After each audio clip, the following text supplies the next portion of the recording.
I stood frozen as my mother's wine glass shattered against my laboratory wall, red liquid streaming down my research posters, like blood. "You selfish witch!" she screamed at my PhD celebration party. "How dare you keep that $1 million grant when your brother needs it more?" The crowd of professors and colleagues gasped. My father grabbed my laptop ready to smash it, but they didn't know I'd been recording everything for my research documentation. They didn't know this moment would change our family forever. The champagne had been flowing freely in the biomedical engineering department's conference room just an hour earlier. Professor Chen had made a touching speech about my 7 years of dedication, the countless nights I'd spent perfecting my prosthetic design, the 3 jobs I'd juggled through undergraduate school to pay for my education without taking a single loan. My colleagues had applauded when she announced the $1 million grant approval, the largest our department had received in 5 years. I remember feeling a warmth in my chest that had nothing to do with the champagne. Finally, after all these years of being invisible to my family, I had achieved something undeniable, something even my parents couldn't ignore or minimize. Or so I thought. My younger brother Marcus had always been their golden child. 5 years my junior, he'd sailed through life on charm and my parents' unlimited financial support. While I worked the night shift at a medical supply warehouse, attended classes during the day, and tutored chemistry students in between. Marcus was living in a luxury apartment near his private university, his biggest concern being which fraternity party to attend. He'd changed majors 6 times in 5 years. Business, then communications, then marketing, then back to business with a minor in entrepreneurship. Each change came with additional semesters, additional tuition, additional excuses. My parents never questioned it. He's finding himself, my mother would say, writing another check. Brilliant minds need time to discover their true calling. Meanwhile, I'd known my calling since I was 12 when I watched my best friend struggle with a prosthetic arm that cost her family $40,000 and still barely functioned. I promised myself that someday I'd create prosthetics that every child could afford that would work as naturally as the limbs they'd lost. But Marcus, his latest calling had been cryptocurrency. He'd convinced my parents to invest their savings into his revolutionary trading algorithm. 3 months later, he'd lost everything. $200,000 vanished into the digital ether. Yet somehow this failure was spun into a learning experience, a necessary step on his journey to greatness. The thing is, I'd made peace with the favoritism years ago. I'd built my own life, my own success, my own sense of worth that didn't depend on their validation. I had my research, my mentor, Dr. Harrison, my lab family, who celebrated every small breakthrough with me. I thought I'd moved past needing their approval. That's why I'd invited them to the celebration, a gesture of goodwill. Look, I wanted to say I made it despite everything. We can move forward now. We can be a real family. The first sign something was wrong came when my colleague, Dr. Jennifer Park, pulled me aside near the dessert table. "Isabel," she said quietly, her eyes darting nervously toward the corner where my brother was holding court with several professors. "I need to tell you something strange. Your brother just introduced himself to Dr. Morrison as the lead researcher on the pediatric prosthetics project." I nearly dropped my plate. "What?" "He's been telling everyone he's the mastermind behind your work. Says you're his assistant helping him with the technical details while he handles the big picture innovation." My stomach turned. I looked across the room where Marcus stood in his tailored suit, gesturing animatedly as he explained his revolutionary approach to neural interface technology. Technical terms rolled off his tongue, words he must have memorized from my published papers. The professors looked impressed, nodding along. I started walking toward him, my hands shaking slightly. Not from anger, but from a deep, bone-tired disappointment. Even here, even now at my moment of triumph, he couldn't let me have it. "Marcus," I called out, my voice steady despite the tremor in my hands. He turned his practiced smile, faltering for just a moment when he saw my expression. "There she is," he announced loudly. "My brilliant sister, the best research assistant anyone could ask for." Research assistant. I kept my voice level professional. We were surrounded by my colleagues, my mentors, the people who actually knew the truth. Marcus, I think there's been a misunderstanding. This is my research, my grant, my PhD celebration. The room grew quiet. Marcus's smile hardened, becoming something sharp and dangerous. Of course, sis. I just meant you've been assisting me in understanding the practical applications. You know how it is, the visionary and the technician working together. I'm the principal investigator, I said clearly. The patents are in my name. The 7 years of research are mine. You've never set foot in this lab before today.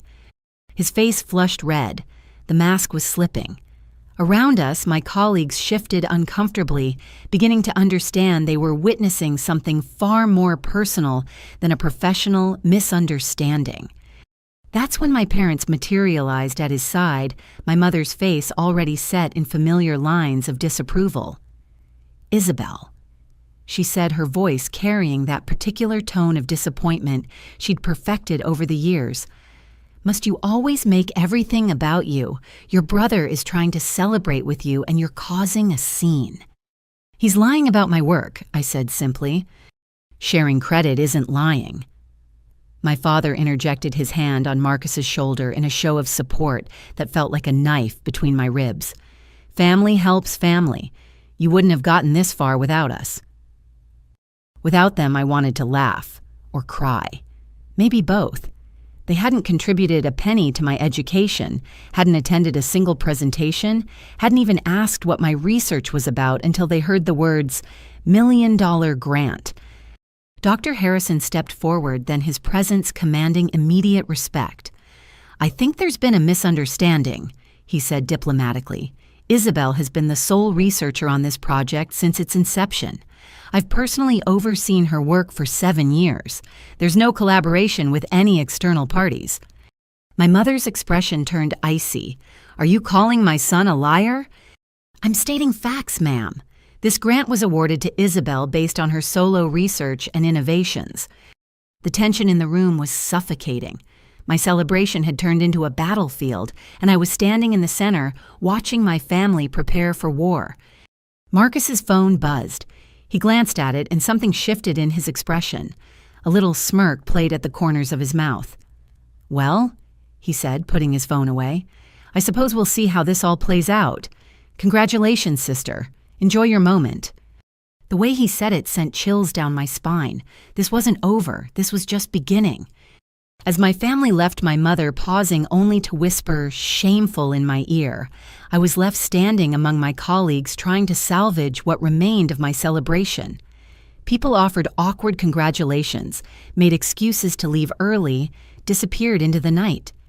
Dr. Harrison stayed helping me clean up. Isabel, he said, carefully stacking plastic cups, I need to tell you something. This morning before the party, I received an unusual email. Someone claiming to be your business partner sent formal documentation trying to redirect the grant funds to a different account. My blood ran cold. What? I dismissed it as an obvious scam, but now... He looked troubled. The signature on the documents looked remarkably like yours. And the technical knowledge in the proposal, the language used, it was sophisticated. Whoever wrote it understood your research intimately. I sank into a chair, the weight of realization crushing me. This wasn't a spur-of-the-moment attempt by Marcus.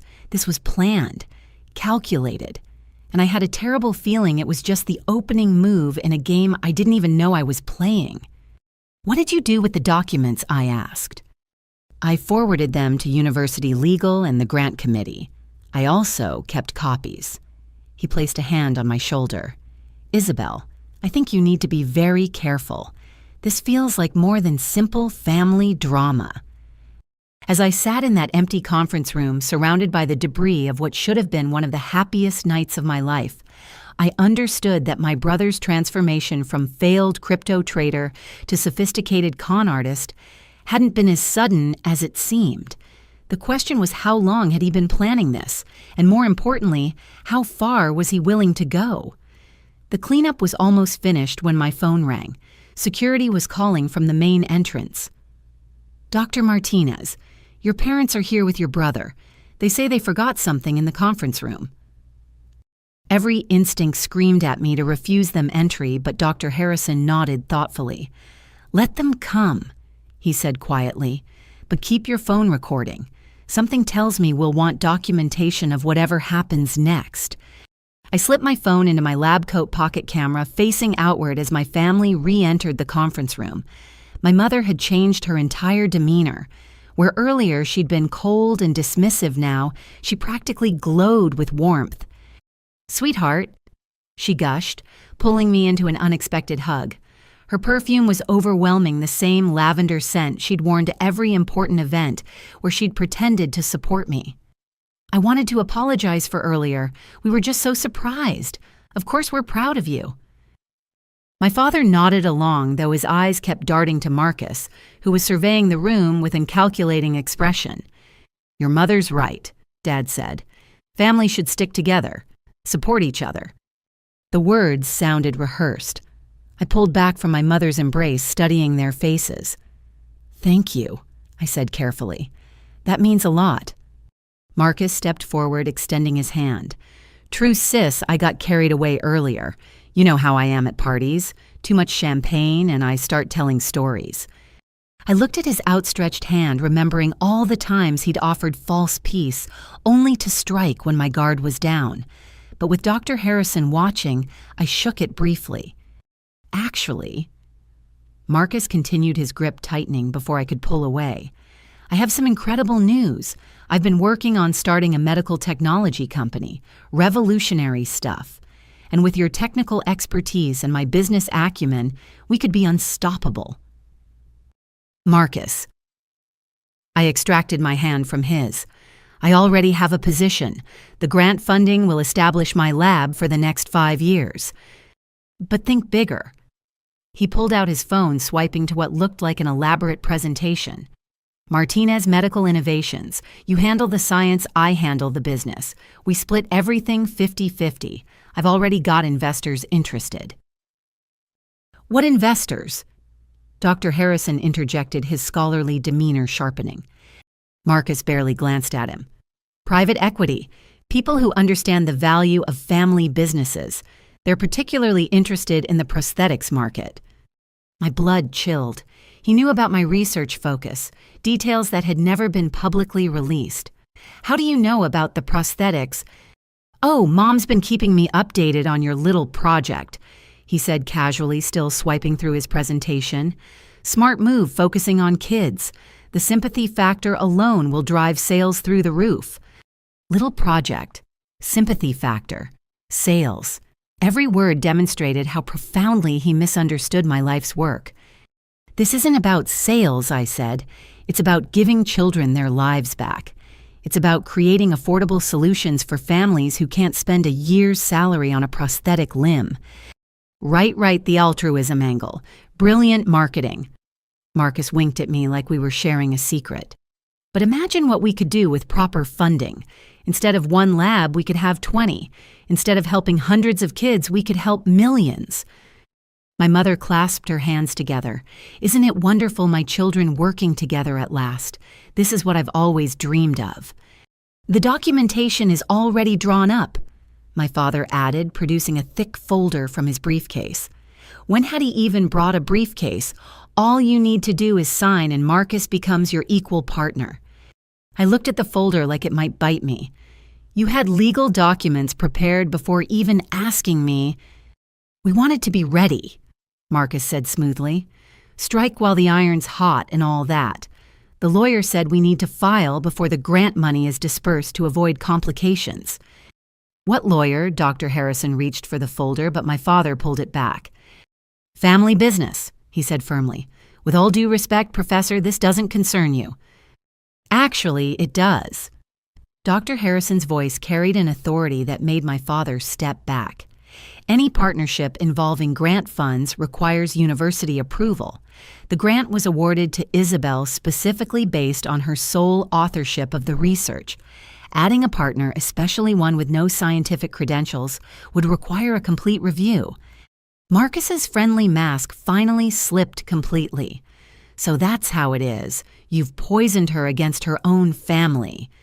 He turned to me, his eyes dark with anger. 7 years I've waited. 7 years of watching you play teacher's pet, thinking you're so special with your little experiments. Waited for what I asked, though I dreaded the answer. For you to finally amount to something worth having. The words exploded out of him. Do you know how humiliating it's been?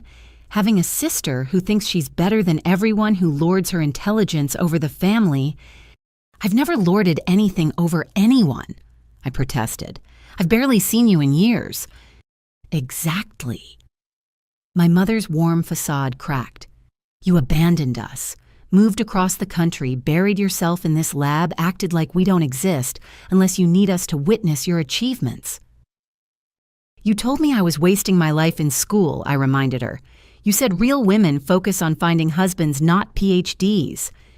And look where it's gotten you, she shot back. 32, unmarried, no children, just a bunch of machines and a piece of paper. A piece of paper that's worth $1 million, Marcus interjected. Money that could save our family if you weren't so selfish. Save the family from what? But even as I asked, pieces were clicking into place. The way they'd all arrived together, the prepared documents, the investor story. You're in financial trouble. My father's shoulders sagged slightly. Your brother's business ventures haven't all been successful. You mean his crypto scam, I said flatly, the one that cost you your retirement savings. It wasn't a scam. Marcus slammed his hand on the table. The market shifted. It happens. But with your grant money, I could recover everything. Make it right. My grant money is for research, for helping children. We're your family. My mother's voice rose to a shriek. We sacrificed everything for you. What sacrifices? I was genuinely bewildered. I paid for everything myself, worked 3 jobs, lived on ramen and hope. What exactly did you sacrifice? We gave you life. She was screaming now. We raised you, and this is how you repay us by hoarding your success, while your brother suffers. Dr. Harrison stepped between us. I think it's time for you to leave. We're not going anywhere, Marcus snarled. Not until she signs these papers. Then I'll call security. Dr. Harrison reached for his phone. What happened next seemed to unfold in slow motion. Marcus lunged for the documents on the table. My father tried to block Dr. Harrison. My mother, in her fury, grabbed the nearest thing, an empty champagne bottle, and hurled it at the wall behind me. The bottle exploded against my research poster, the one showing little Bethany Chen, the first child who'd tested my prototype. Her smiling face was now obscured by glass shards and champagne residue. You want to choose strangers over family. My mother grabbed another bottle. Then you can explain to them why there's no research left. She threw it at my laptop, still open on the podium with my presentation slides. The screen cracked, spider webbing across the data I'd spent months compiling. Stop! I rushed forward, but Marcus caught my arm. Sign the papers, he hissed in my ear, or we'll destroy everything you've built. Security burst through the doors, then 2 uniformed guards taking in the scene of destruction. Dr. Harrison was already on the phone with campus police. My family froze, finally seeming to realize they'd crossed a line. This isn't over, my mother said as the guards escorted them out. Her voice had dropped to something low and venomous. You think you've won. You have no idea what we're capable of. No idea what Marcus has already put in motion. As they were led away, Marcus called back over his shoulder. Check your lab tonight, sis. Check it real carefully. Oh, and that recording you think you're making, lawyers love to see how recordings can be edited these days. Deep fakes are amazing technology. The doors closed behind them, leaving Dr. Harrison and me standing among the wreckage of my celebration. Glass crunched under our feet. Champagne dripped from ruined posters. My laptop wheezed and died with a final electronic gasp. Isabel, Dr. Harrison said quietly. What did he mean about checking your lab? I was already running my heels, clicking frantically against the tile floors as I raced through the building. My hands shook as I fumbled with my key card at the lab entrance. The light turned green. The door opened. Everything looked normal. Too normal. Perfectly arranged exactly as I'd left it that afternoon. But something felt wrong. A scent in the air that didn't belong. Cologne. Marcus's cologne. I moved deeper into the lab, examining each workspace, each piece of equipment. Nothing seemed disturbed until I reached my office in the back. There on my desk sat a single champagne glass and a note in Marcus's handwriting. Phase 1 complete. Hope your insurance is up to date. Love, your favorite brother. My hands trembled as I picked up the note. Dr. Harrison appeared behind me, breathing hard from running. We need to call the police, he said immediately. This is a threat. But I was already pulling up my computer, accessing the university's administrative portal. A sick feeling grew in my stomach as I navigated to the insurance section. No, I whispered. There it was, a cancellation notice dated 2 days ago. My lab's comprehensive equipment insurance terminated. The signature on the form was mine, except I'd never signed it. He forged it, Dr. Harrison said, reading over my shoulder. This is fraud. We can prove... A sound from the main lab cut him off, breaking glass, then another crash, and another. We rushed out to find chaos. Someone had rigged delayed release mechanisms throughout the lab. Bottles of chemicals were falling from shelves, microscopes toppling from benches, computers sparking and dying. Years of work being systematically destroyed by some kind of timer system. I grabbed the fire extinguisher, trying to save what I could, but it was like fighting a tide. Every piece of equipment I'd carefully acquired, every tool I'd saved for, was being methodically demolished. The research data, I screamed, remembering the backup drives in the refrigerated storage unit. Dr. Harrison was already there, yanking open the door. The drives were gone. In their place was another note. Did you really think I'd let you keep all the credit? See you at the review board. M. I sank to my knees among the wreckage, finally understanding the full scope of what was happening. This wasn't just about money. This wasn't even just about the grant. This was about destroying me completely, systematically, with a cruelty I hadn't imagined even Marcus capable of. The sirens were getting closer. Campus police would be here soon. They'd document everything, take statements, promise investigations. But I knew with terrifying clarity that this was only the beginning. Whatever Marcus had planned, whatever game he was playing, he'd been preparing for much longer than I'd realized. As I knelt there in the ruins of my life's work, one thought crystallized with perfect clarity. My family wasn't just dysfunctional. They were dangerous. And they'd just declared war. The police had left hours ago their evidence bags filled with pieces of my destroyed dreams. Dr. Harrison had insisted on staying with me while I tried to salvage what I could from the wreckage. By 11:30, he'd finally gone home at my insistence, but not before making me promise to leave soon myself. I couldn't leave. Not yet. Among the debris, I'd found fragments of my original prototype design, the one I'd hand-drawn 5 years ago during a particularly inspiring night. It was water-damaged and torn, but still partially readable. I sat at the one intact bench, carefully trying to piece it together like the world's saddest jigsaw puzzle. The building was eerily quiet. The emergency lights cast long shadows across the broken glass and spilled chemicals. Every small sound made me jump, but I attributed it to nerves and exhaustion. I should have trusted my instincts. At exactly midnight, I heard it. The soft beep of the security door, the electronic lock disengaging. My blood froze. Only a handful of people had the access code to enter after hours. I'd given it to my parents years ago, back when I still harbored hope they might take an interest in my work. Footsteps echoed in the hallway. Multiple sets, heavy and deliberate. I quickly slipped behind an overturned equipment shelf, pulling out my phone. My fingers shook as I activated the recording function and dialed 911, keeping my finger hovering over the call button. The door to my lab opened. My mother entered first, dressed in black like some kind of burglar from a bad movie.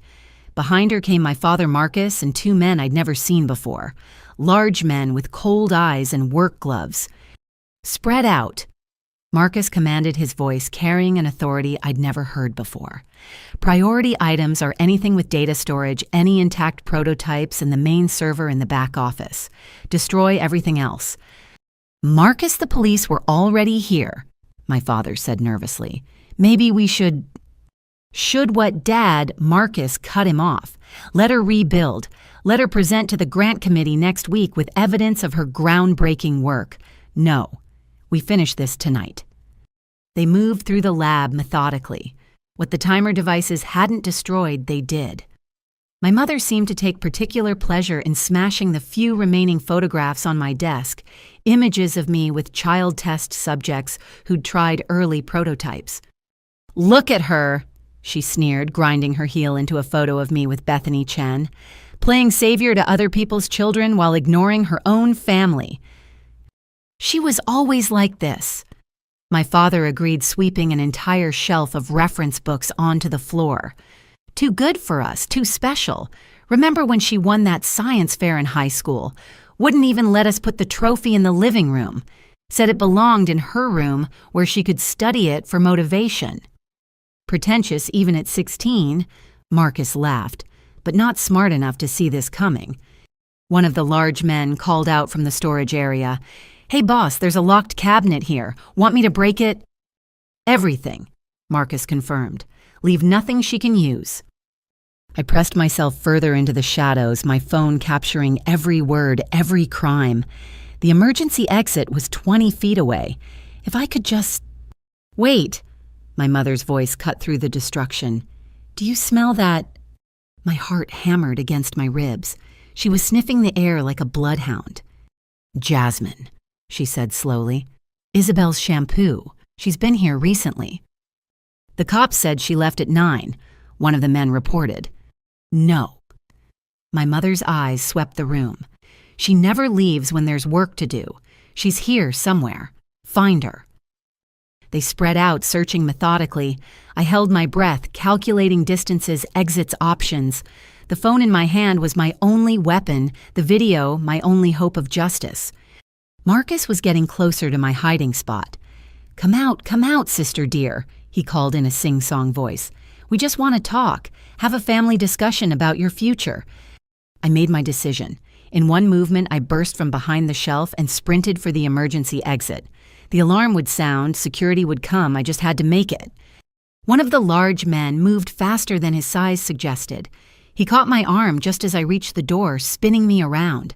My phone flew from my hand, skittering across the floor. Got her, he announced. They surrounded me quickly. My mother picked up my phone, examining it with disgust.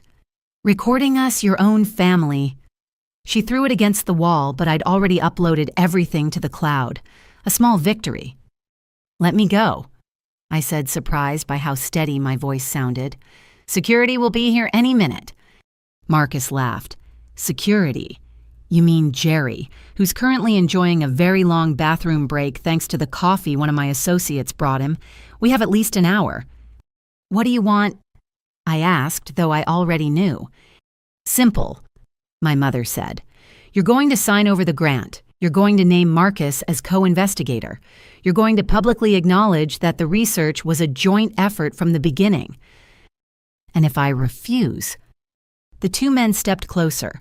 Marcus pulled out his phone, showing me a video. It was me, but the words coming out of my mouth weren't mine.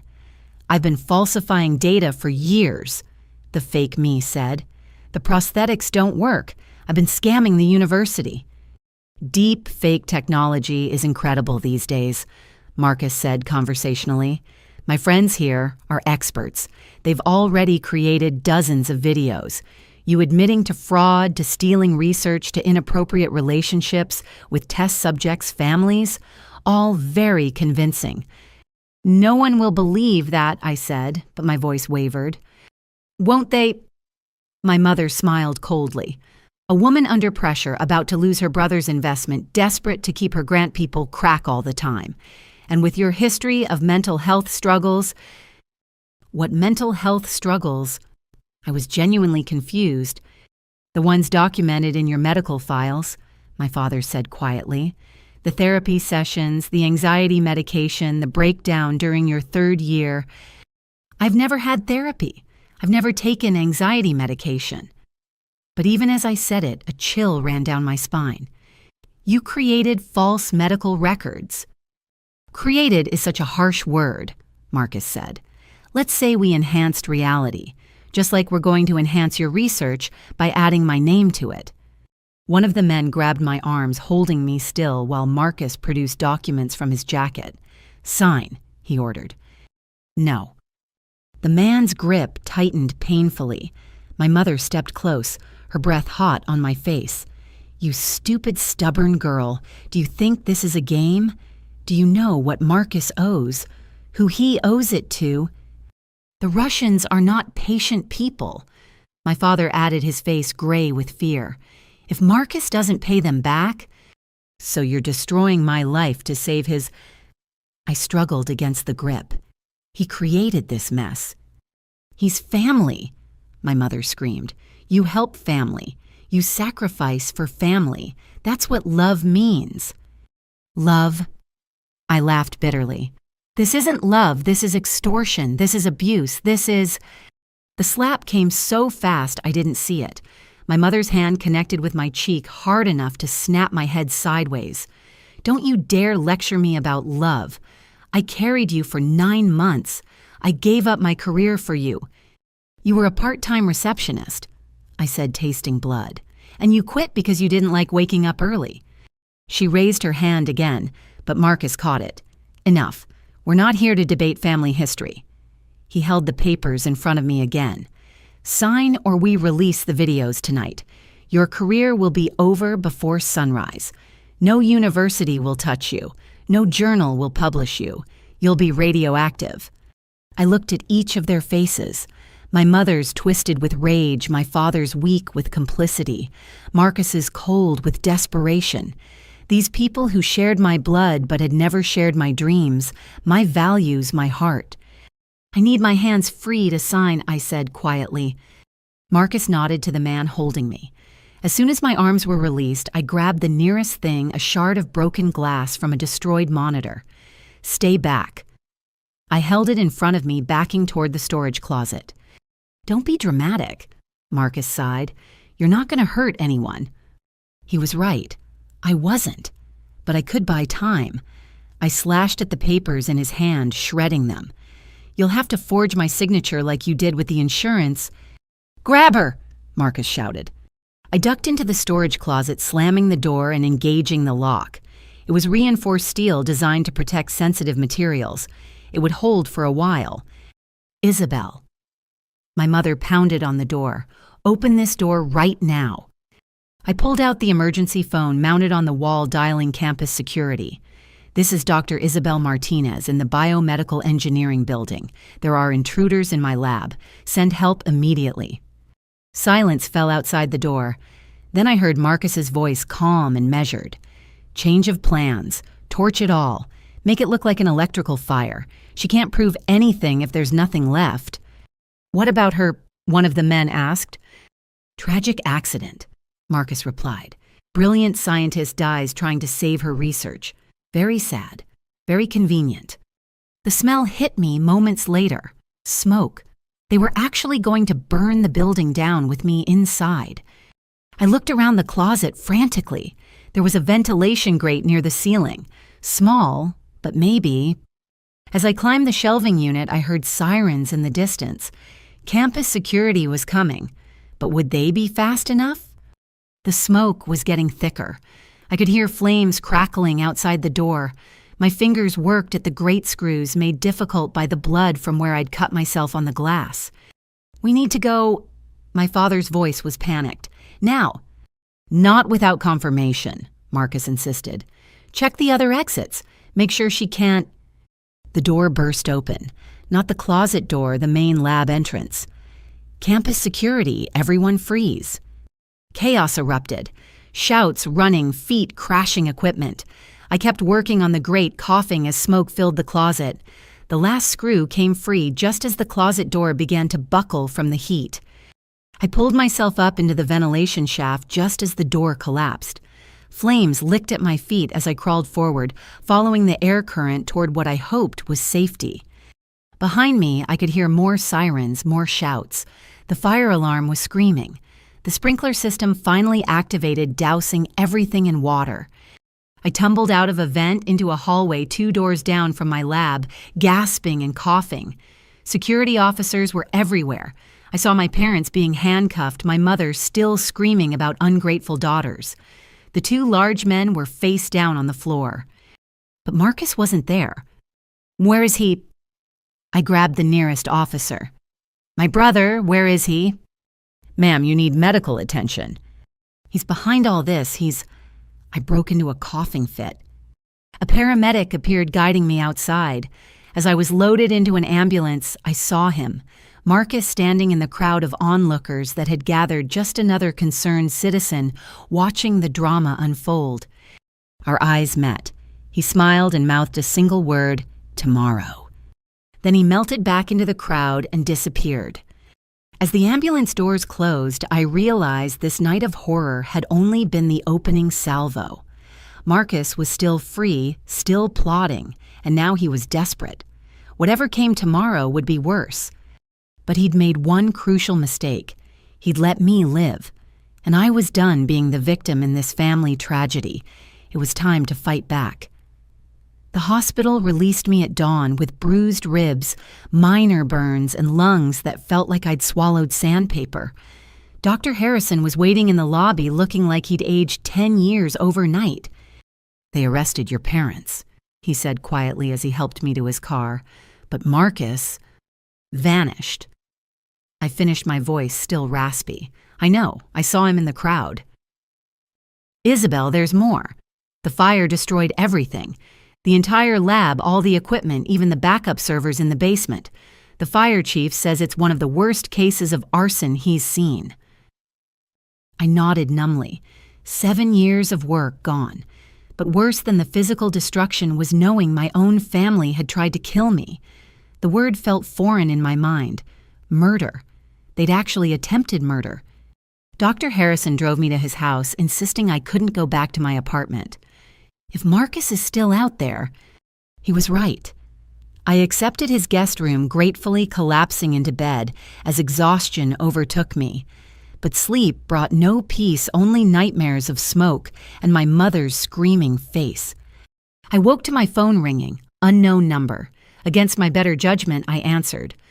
"Dr. Martinez, this is David Chen from University Insurance Services.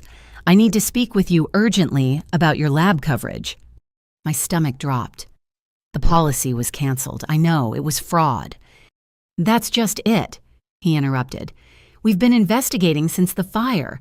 The cancellation was definitely fraudulent, but there's something else, something worse." We agreed to meet at a coffee shop on campus. I arrived to find Mr. Chen already there, a thin man with worried eyes and a briefcase full of documents. "Coffee," he offered. "Answers," I countered, too exhausted for pleasantries. He pulled out a file. "The cancellation was submitted 2 days ago using your forged signature. We can prove that. But during our investigation, we discovered something troubling. A new policy was taken out on your lab equipment the same day, under a different name." He slid a paper across to me. The policyholder's name made my blood run cold. Marcus Martinez. He insured my equipment under his name. For twice its actual value, Mr. Chen confirmed. With himself as the sole beneficiary, the policy specifically covered fire damage. The full implication hit me like a physical blow. He planned to burn it from the beginning. This was never about making me share the grant. It was about collecting insurance money. $2.3 million to be exact, Mr. Chen said grimly. The claim was filed this morning, less than 6 hours after the fire. But that's fraud. Proving it is the challenge. The policy appears legitimate. He provided documentation showing he was an investor in your research receipts for equipment purchases, all forged, we assume, but sophisticated forgeries. I thought I'd reached the bottom of Marcus's depravity, but he kept finding new depths. What about the criminal investigation my parents confessed to being there? Mr. Chen shifted uncomfortably. Your parents' lawyer is claiming they went to the lab to stage an intervention for your mental health issues. They say the fire was accidental, started by your unstable behavior. What? He pulled out another document. Medical records were submitted to the police this morning. Psychological evaluations, prescriptions, even commitment papers from 3 years ago. I scanned the papers with growing horror. They were incredibly detailed. Therapy session notes describing my delusions of grandeur and pathological need for attention. Prescriptions for antipsychotics I'd never taken. An involuntary commitment order I'd never seen. These are all fake, I said weakly. The problem is they're in the system, official databases. Either someone hacked multiple medical institutions or Marcus has been planning this for years, I finished, creating a false trail to discredit me if needed. Mr. Chen leaned forward. Dr. Martinez, I believe you. The university believes you. But in court with these documents, with your parents' testimony, with the video evidence that's sure to surface. What video evidence? He looked pained.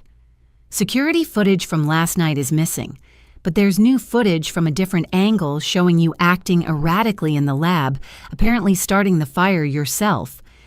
Deep fakes, I said immediately. Marcus bragged about having experts who could create them. Proving that will be difficult and expensive. In the meantime, he'll be collecting the insurance payout and disappearing. I buried my face in my hands. Every move I made, Marcus was 3 steps ahead. But then something occurred to me.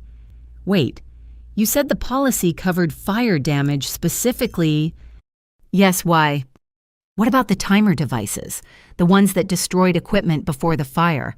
Is there evidence of those? Mr. Chen's eyes lit up. The fire chief mentioned finding unusual debris, mechanisms that didn't match any standard lab equipment. Because they were rigged to destroy everything in sequence. If we can prove the damage started before the fire, prove it was systematic. The policy wouldn't cover pre-fire damage, Mr. Chen finished. And filing a claim for damage he knew was pre-existing would be fraud, we said together.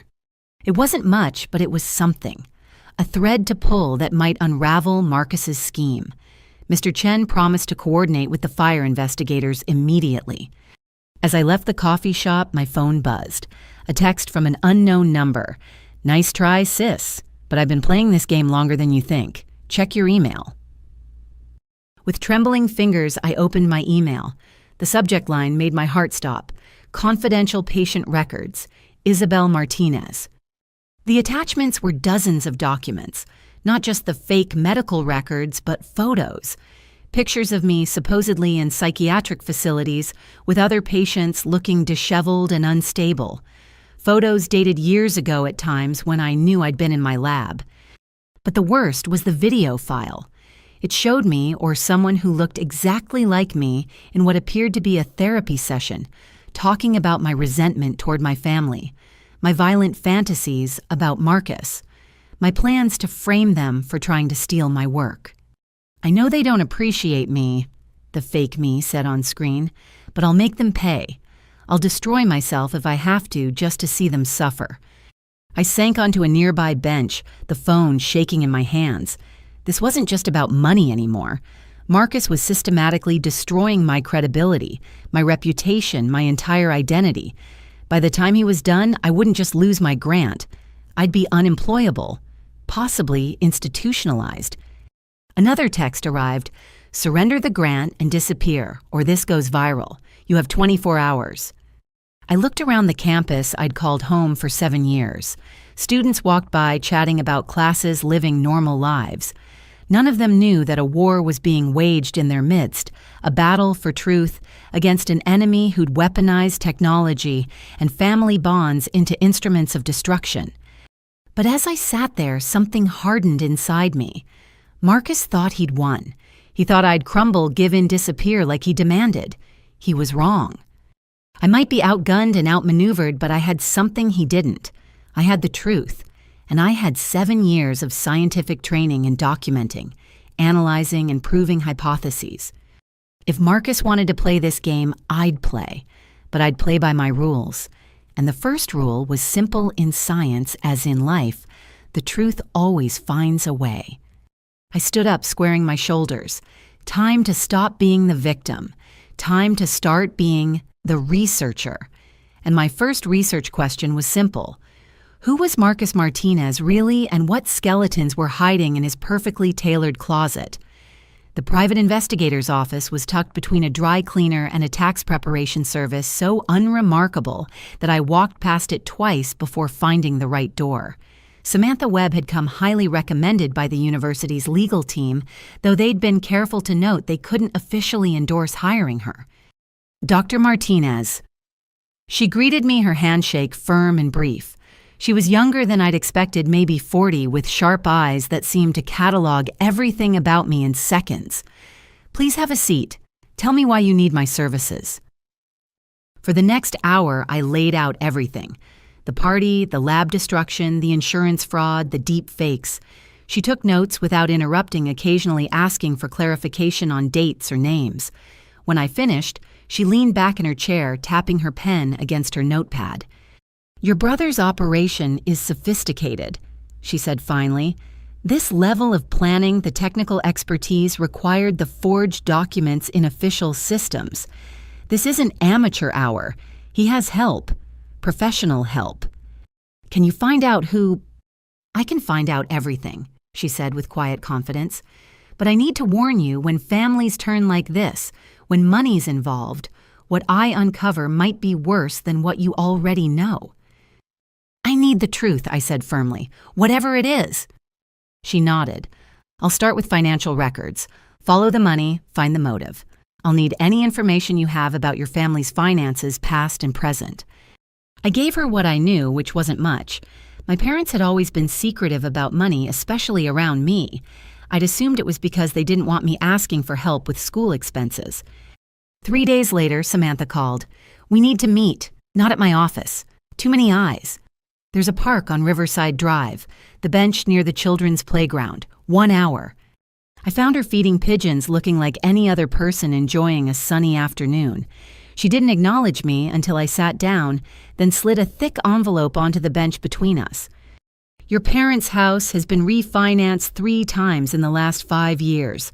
She began without preamble, each time to cover Marcus's debts, but that's just the beginning. I opened the envelope, scanning documents that made my head spin. Loan applications, bank statements, legal notices. Marcus has been sued 6 times for fraud. Samantha continued. Different states, different schemes, but always the same pattern. He finds investors, promises revolutionary returns, then vanishes when the money disappears. Each time your parents bail him out, seal the records, move him to a new city to start fresh. 6 times. I couldn't process it. How did I not know? Because you were deliberately kept in the dark. But here's where it gets interesting. She pointed to a particular document. 3 years ago, Marcus tried to run his biggest con yet. The target was a tech entrepreneur named James Morrison. The scheme failed, but Morrison didn't just sue. He hired his own investigators. They found something your family's been hiding for decades. She handed me another set of papers. As I read, my world tilted off its axis. This can't be right, I whispered. Your maternal grandmother, Ellen Foster, died 10 years ago. Official cause was a stroke. But Morrison's investigators found inconsistencies. Your grandmother had changed her will just 2 weeks before her death, leaving everything to Marcus. The previous will had divided her considerable estate equally among all grandchildren. I remember that, I said slowly. Mom said Grandma wanted to help Marcus get established in business. I was hurt, but... The signature on the new will was forged, Samantha said flatly. A handwriting expert confirmed it. But by the time anyone might have questioned it, your grandmother was dead and cremated. No autopsy. Your mother handled all arrangements. The implication hung between us like a physical presence. You're suggesting my mother and Marcus... I'm presenting facts. Your grandmother was in excellent health, according to her doctor. She'd just returned from a cruise. Then suddenly, she has dinner with your family, suffers a massive stroke, and dies within hours. The will is executed immediately.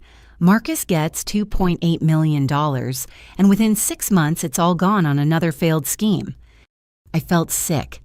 Even if that's true, it was 10 years ago. How does it connect to now? Samantha pulled out her phone, showing me a recording. Your brother's ex-fiancée, Sarah Chen, contacted me after I started making inquiries. She has quite a story to tell.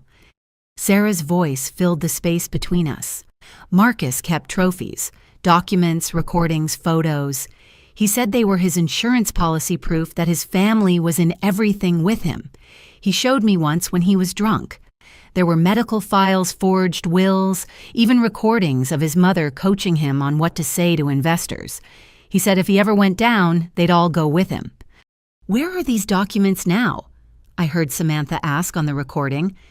He keeps them in a storage unit in Queens, Unit 473 at Secure Store on Northern Boulevard.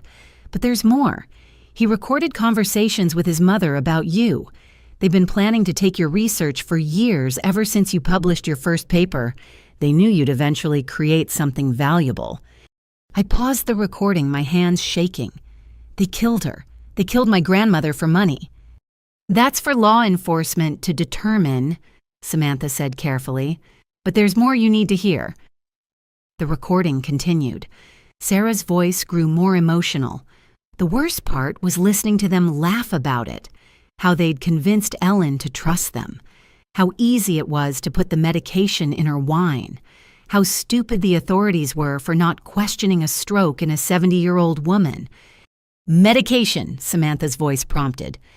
Marcus bragged about it, said his mother had gotten it from a friend who worked in a hospital, something that mimicked stroke symptoms perfectly, untraceable after 24 hours. I stopped the recording, unable to listen anymore. The grandmother who'd taught me to love science, who'd encouraged my dreams when no one else would have been murdered by her own daughter and grandson. This recording isn't enough for a murder charge after all these years, Samantha said gently, but it establishes pattern and intent. Combined with what they've done to you, the FBI, I said suddenly. Research grant fraud is federal. If we can prove the pattern of crimes across state lines, now you're thinking like an investigator, Samantha approved. But first we need those documents from the storage unit, and we need them before Marcus realizes we know about them. How do we get them? We can't break in. Samantha smiled grimly. We don't have to. Sarah still has a key. She's willing to cooperate fully in exchange for immunity. Apparently, your brother involved her in some of his schemes, and she's been living in fear of prosecution ever since they broke up. When I asked, tonight, Sarah's flying in from Chicago. We meet her at the storage facility at midnight. But Dr. Martinez, I need you to understand something. Once we have those documents, once this becomes official, there's no going back. Your entire family will likely face charges. The media will be brutal. Your private life will become public fodder. I thought about my grandmother, about the trust in her eyes when she'd helped me buy my first microscope, about how my mother had cried at her funeral playing the grieving daughter while counting her son's inheritance. I understand, I said. When do we meet? I'll text you the details. And Dr. Martinez, don't go anywhere alone. Don't trust anyone. If Marcus gets wind of this... She didn't need to finish. I'd already survived one murder attempt. I knew there'd be another. As I walked back to Dr. Harrison's house, where I was still staying, my phone rang. My mother's lawyer. Dr. Martinez, I'm calling to inform you that your mother is willing to make a deal. She'll admit the lab incident was all Marcus's idea, testify against him in exchange for certain considerations. What considerations? Drop all civil charges against her, don't contest her version of events regarding your mental health, and sign over half the grant money to cover what she calls family obligations. I almost laughed. Even facing federal charges, even caught red-handed trying to kill me, she was still scheming for money. Tell my mother, I said slowly, that I'll see her in court, and if she's smart, she'll start telling the truth about Grandma Ellen. It might be the only thing that saves her from spending the rest of her life in prison. I hung up before he could respond. Tonight I'd have the evidence to destroy them all. The question was, would I survive long enough to use it? My phone buzzed with a text from Marcus. Heard you hired a PI, cute, but you should ask Samantha Webb about her husband's accident. Amazing how motivated people become when their children's safety is at stake. I stopped walking, ice in my veins. Was he threatening Samantha's family? Had he gotten to her? Was I walking into another trap? But then another text arrived, this time from Samantha. Got his message too. Nice try, but my ex-husband's motorcycle accident was his own drunk fault, and I don't have kids. He's fishing, getting desperate. Stay the course. I smiled grimly. Marcus had finally made a mistake. He'd revealed that he was monitoring my moves, that he knew about Samantha, which meant he was scared. And scared people make mistakes. Tonight at the storage unit, I'd find out just how many mistakes my brother had really made, and then I'd use every single one to bury him. The storage unit in Queens smelled like dust and secrets. Sarah Chen was already there when Samantha and I arrived, a small woman who seemed to shrink even further when she saw me. "I'm sorry," were her first words. "I should have come forward sooner. But Marcus, he knows things about me, things that could destroy my life." "We're not here to judge," Samantha said briskly, though her hand remained near the concealed weapon I now knew she carried. "Just show us the unit." Sarah led us through rows of identical metal doors until we reached Unit 473. Her hands trembled as she worked the lock. "He doesn't know I kept a key. We were supposed to destroy everything after we broke up, but I thought, insurance, you know." The door rolled up to reveal a space packed with boxes, filing cabinets, and plastic containers. It looked like an archive of crimes meticulously organized. "Where do we start?" I asked. Sarah went straight to a filing cabinet in the back. "The family stuff is here." He called it his leverage files. She pulled out a drawer packed with folders. "This one is about your grandmother. This one is about you." My folder was disturbingly thick. I opened it to find years of surveillance. Photos of me at conferences, copies of my research papers, annotated in Marcus's handwriting, even my undergraduate transcripts. "He's been planning this since you started grad school," Sarah explained. "When you chose biomedical engineering, he researched which fields get the biggest grants. When you focused on prosthetics, he started making contacts in medical device companies. The long game," Samantha murmured, photographing everything. "This level of premeditation will be devastating in court." I reached for my grandmother's folder, then stopped. "I can't. You look." Samantha opened it, her expression darkening as she read. "Medical records original and forged versions side by side. A receipt for potassium chloride. Dear God, there's a practice version of the forged will with notes on improving the signature. The recording equipment is over here," Sarah called from another corner. "He recorded everything, every meeting, every phone call." We found hundreds of hours of audio. Samantha spot-checked several files, her face growing grimmer with each one. My mother's voice filled the storage unit, discussing ways to discredit me, to steal my work, to ensure I'd never be believed if I fought back. "There's one from last month you need to hear," Sarah said quietly. She played a file dated 3 weeks before my grant announcement. Marcus's voice. "The timing has to be perfect. She wins the grant, we let her have her moment of glory, then we strike. First the lab, then her reputation, then her sanity. By the time we're done, she'll be begging us to take the money just to make it stop."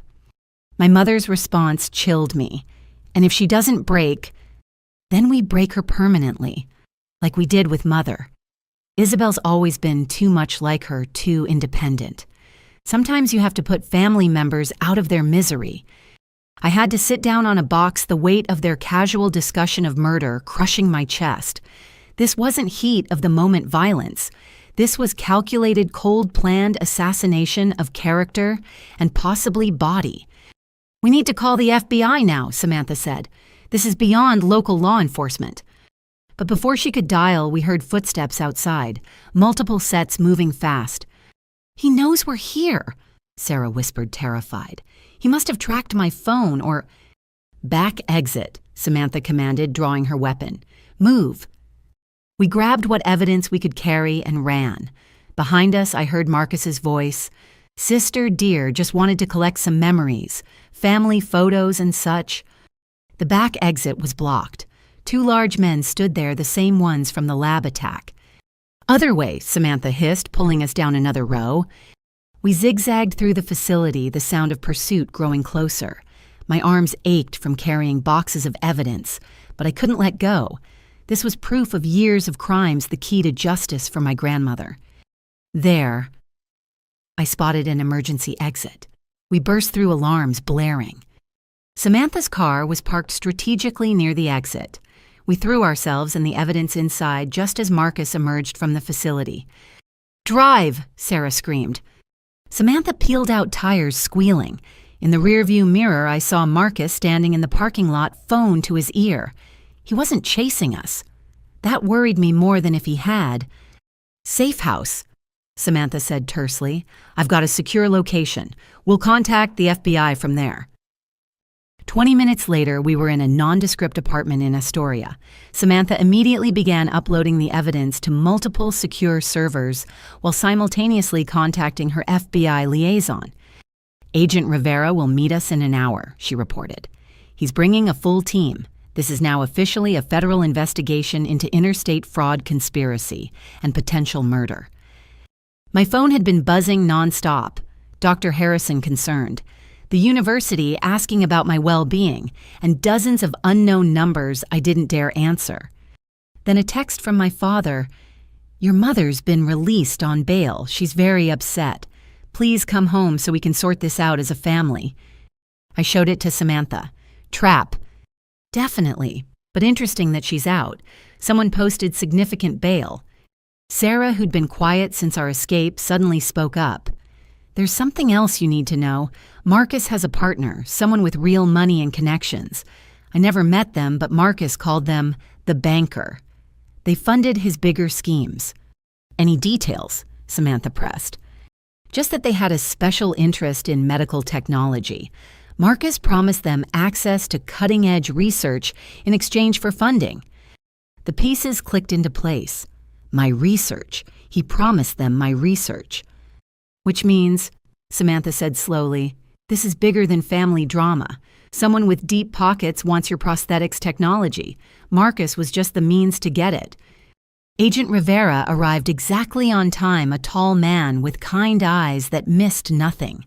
He reviewed our evidence with increasing excitement. "This is substantial," he said finally. "With Sarah's cooperation and these documents, we can build a RICO case. Racketeering conspiracy fraud spanning years. But Dr. Martinez, I need to be clear. Your brother is now cornered and desperate. Our behavioral analysis unit suggests he'll escalate. You need protective custody." "I can't hide forever," I protested. "I have to present to the grant committee next week. If I don't show up, they'll revoke the funding."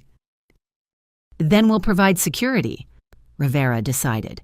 "But first we need to move on these storage units before Marcus can destroy the evidence. Ms. Chen, are you willing to wear a wire? If we can get Marcus talking about the banker—" Sarah nodded bravely. "I'll do it, but I want immunity. Full immunity for anything he might reveal I was involved in." "I'll make the call," Rivera said. As he stepped away to phone his superiors, Samantha's computer pinged. New email. She opened it and her face went white. "What I asked." She turned the screen toward me. It was a video file. The thumbnail showed the inside of Dr. Harrison's house. My mentor tied to a chair, Marcus standing beside him. "No," I breathed. The message was simple. 1 hour. Come alone. You know where. Bring all evidence or the professor takes the blame for everything. I have video of him confessing to masterminding the grant fraud. Your choice, sis." Agent Rivera saw our faces and hurried back. "What's happened?" I showed him the email. He immediately began making calls, mobilizing units, but I already knew what I had to do. "He'll kill Dr. Harrison if he sees FBI agents," I said. "This is between Marcus and me now." "Absolutely not," Rivera said firmly. "This is exactly what he wants, you walking into a trap." But I was already thinking like a researcher again. Hypothesis. Marcus was desperate enough to kidnap an innocent man. variable. He needed me to come alone, experiment, give him what he wanted, but on my terms. "I have an idea," I said slowly. "But we'll need Sarah to be very brave and we'll need to work fast." As I outlined my plan, I saw respect dawn in Rivera's eyes. Maybe I wasn't just a victim anymore. Maybe I was finally becoming the fighter my brother had always feared I could be. The war between us was entering its final phase. Only one of us would survive it intact, and for Dr. Harrison, for my grandmother, for justice itself, I was determined it would be me. The plan we'd hatched in that Astoria safe house was risky, but it had worked. Sarah had worn a wire and met Marcus at his specified location, an abandoned warehouse in Brooklyn. While he was distracted with her, the FBI had extracted Dr. Harrison safely. Marcus's rage when he realized he'd been outmaneuvered was captured in vivid audio, along with his threats against me, confessions about the insurance fraud, and crucially several references to the banker who was pressuring him for results. But Marcus had escaped during the raid, vanishing into the night like the ghost he'd become.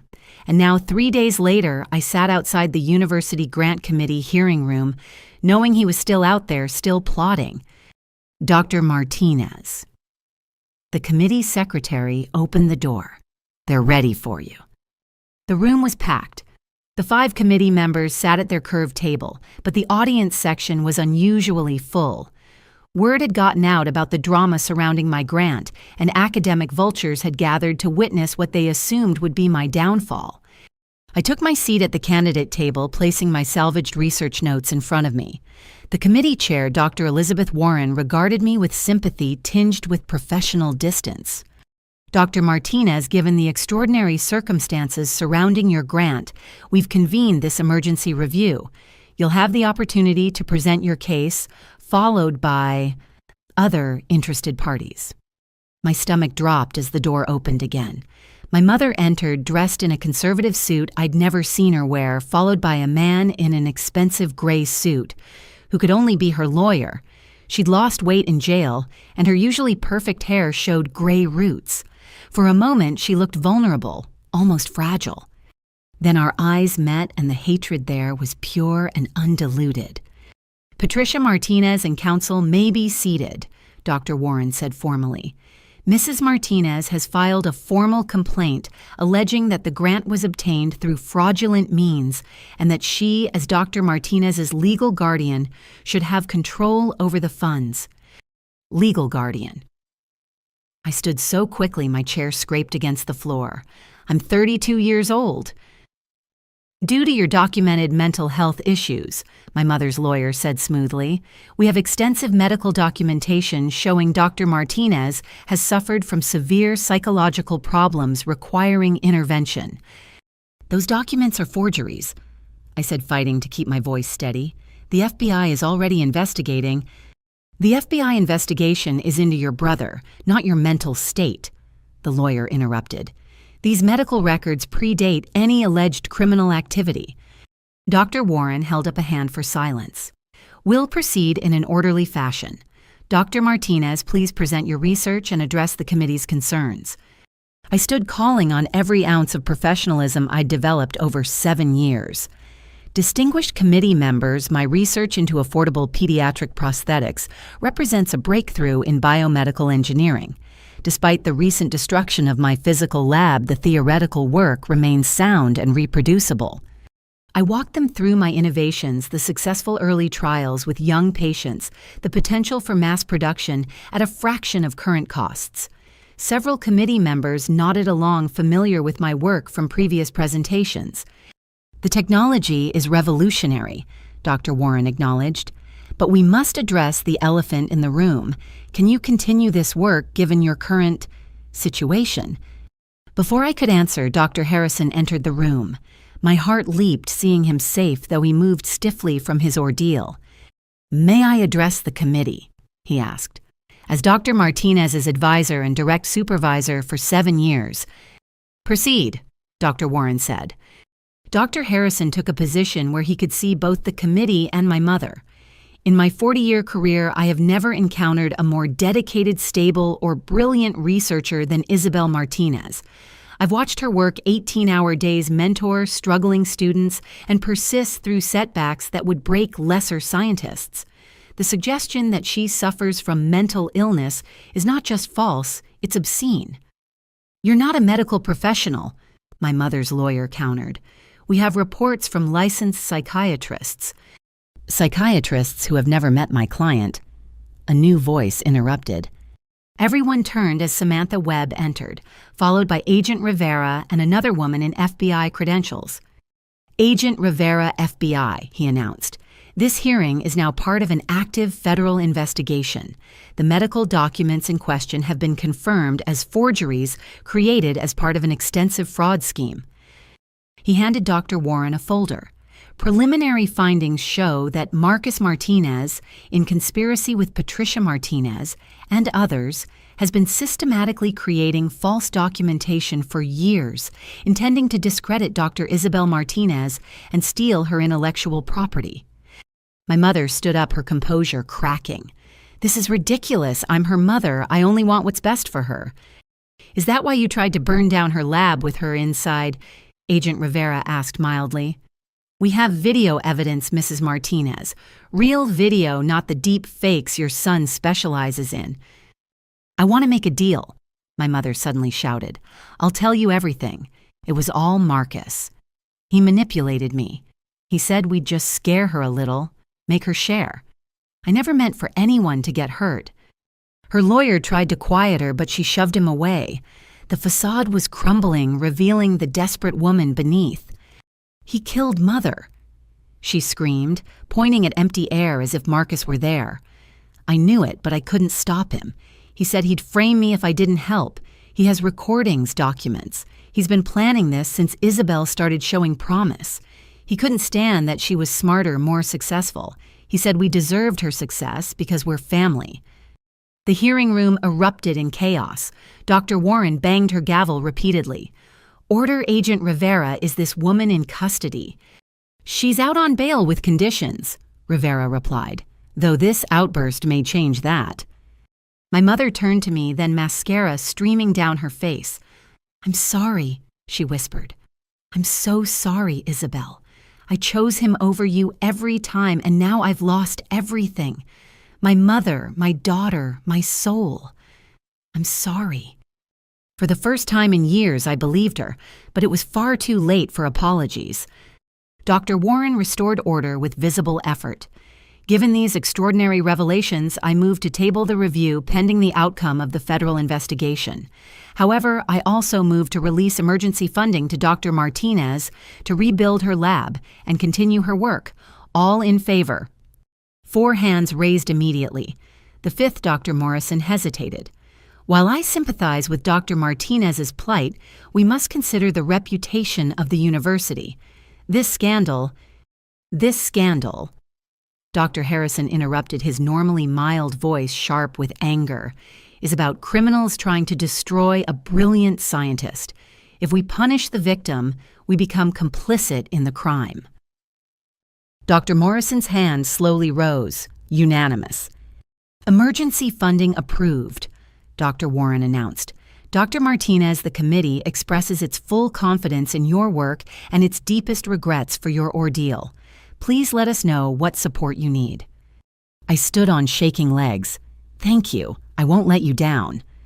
As the hearing concluded, my mother was led away by FBI agents, her broken apologies echoing in the hallway. Her lawyer packed up silently, probably calculating his fees for what would be a very long case. Dr. Harrison enveloped me in a fatherly hug. "You did it," he murmured. "You stood up to them all." "Marcus is still out there," I reminded him. Agent Rivera approached. "Not for long. Your mother's confession gave us new leads. We'll find him." But I wasn't so sure. Marcus had proven himself a master of reinvention of escape, and now, cornered and desperate, he was more dangerous than ever. As if summoned by my thoughts, my phone buzzed. Unknown number, but I knew who it was. "Congratulations, sis. You've destroyed our mother. Are you proud? But this isn't over.